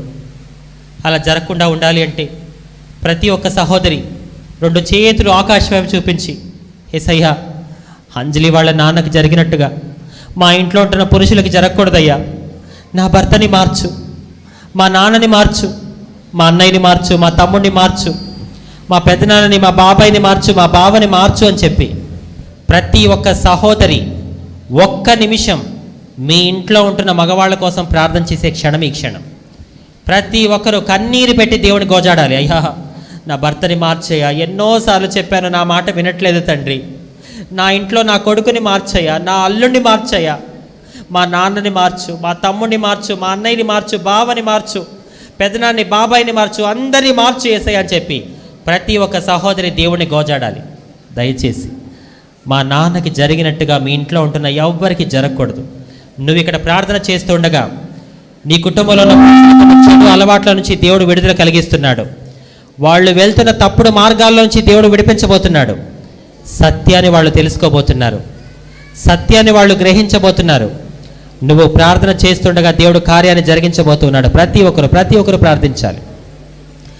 ఎవరు మౌనంగా ఉండదు, ఎవరు మౌనంగా ఉండదు. యేసయ్య, మార్చుదేవా, నీకు అసాధ్యమైనది ఏది లేదు తండ్రి. అయ్యా, హిజ్రాలనే మార్చావు, నా ఇంట్లో ఉన్న పురుషులు మార్చడం నీకు ఒక లెక్క. నీకు అసాధ్యమైనది ఏదీ లేదు తండ్రి, నువ్వు గొప్ప దేవుడివి యేసయ్య అని చెప్పి ప్రతి ఒక్క సహోదరులు కూడా ఇంట్లో ఏదైనా సమస్య ఉంటే దేవుడికి చెప్పండి. స్థితిని మార్చగలిగిన గొప్ప దేవుడు మన యేసయ్య. ఆయన ఎవరి జీవితాలైనా మారుస్తాడు. కాబట్టి ప్రతి ఒక్కరు ప్రార్థిస్తూ ఉండగా దేవుడు గొప్ప కార్యాన్ని మన మధ్యలో జరిగించబోతున్నాడు. ఈరోజు సాయంత్రం ప్రతి ఒక్కరు సమయానికి రండి. దేవుడు మీ అందరికీ ఆశీర్వాదాన్ని ఇచ్చే పంపిస్తాడు. కాబట్టి ప్రతి ఒక్కరు ప్రార్థించాలి. ఎవరు మౌనంగా ఉండద్దు.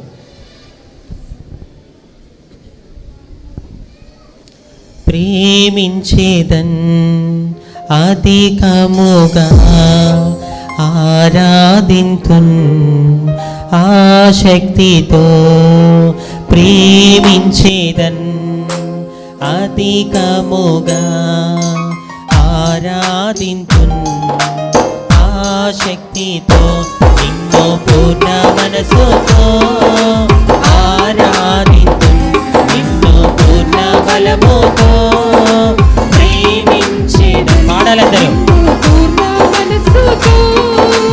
ఆరాధింతున్, నిన్ను పూర్ణ బలముతో ప్రేమించేదన్. 2 చేతుల పైకెత్తి ఆరాధన ఆరాధన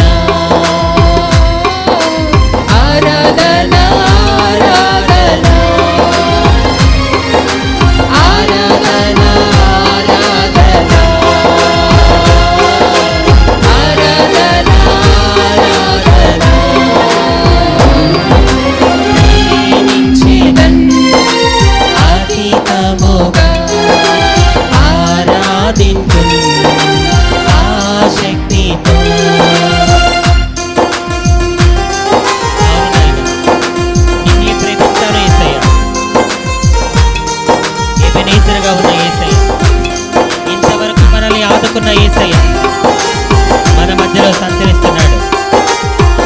చప్పట్లు కొట్టి దేవుని ఆరాధిస్తుండగా ఆయన కార్యం చేయబోతున్నాడు.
ఉన్నాడు.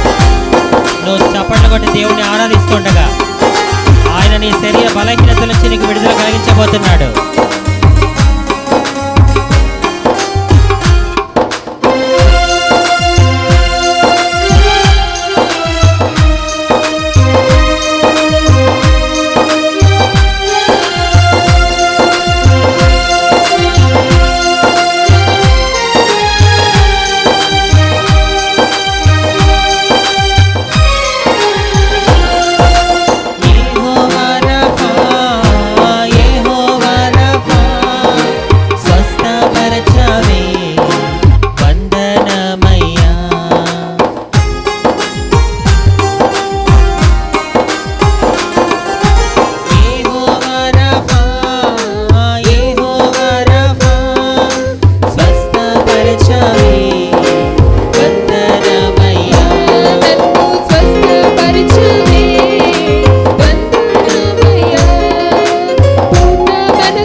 Bashandala bahurara barikara nikara bashandala bahurara barikara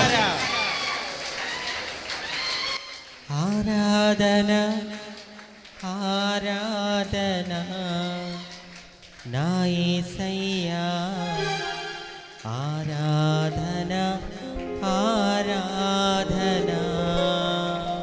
అందరం కలిసి రెండు చేతుల పైకెత్తి, రెండు చేతుల పైకెత్తి.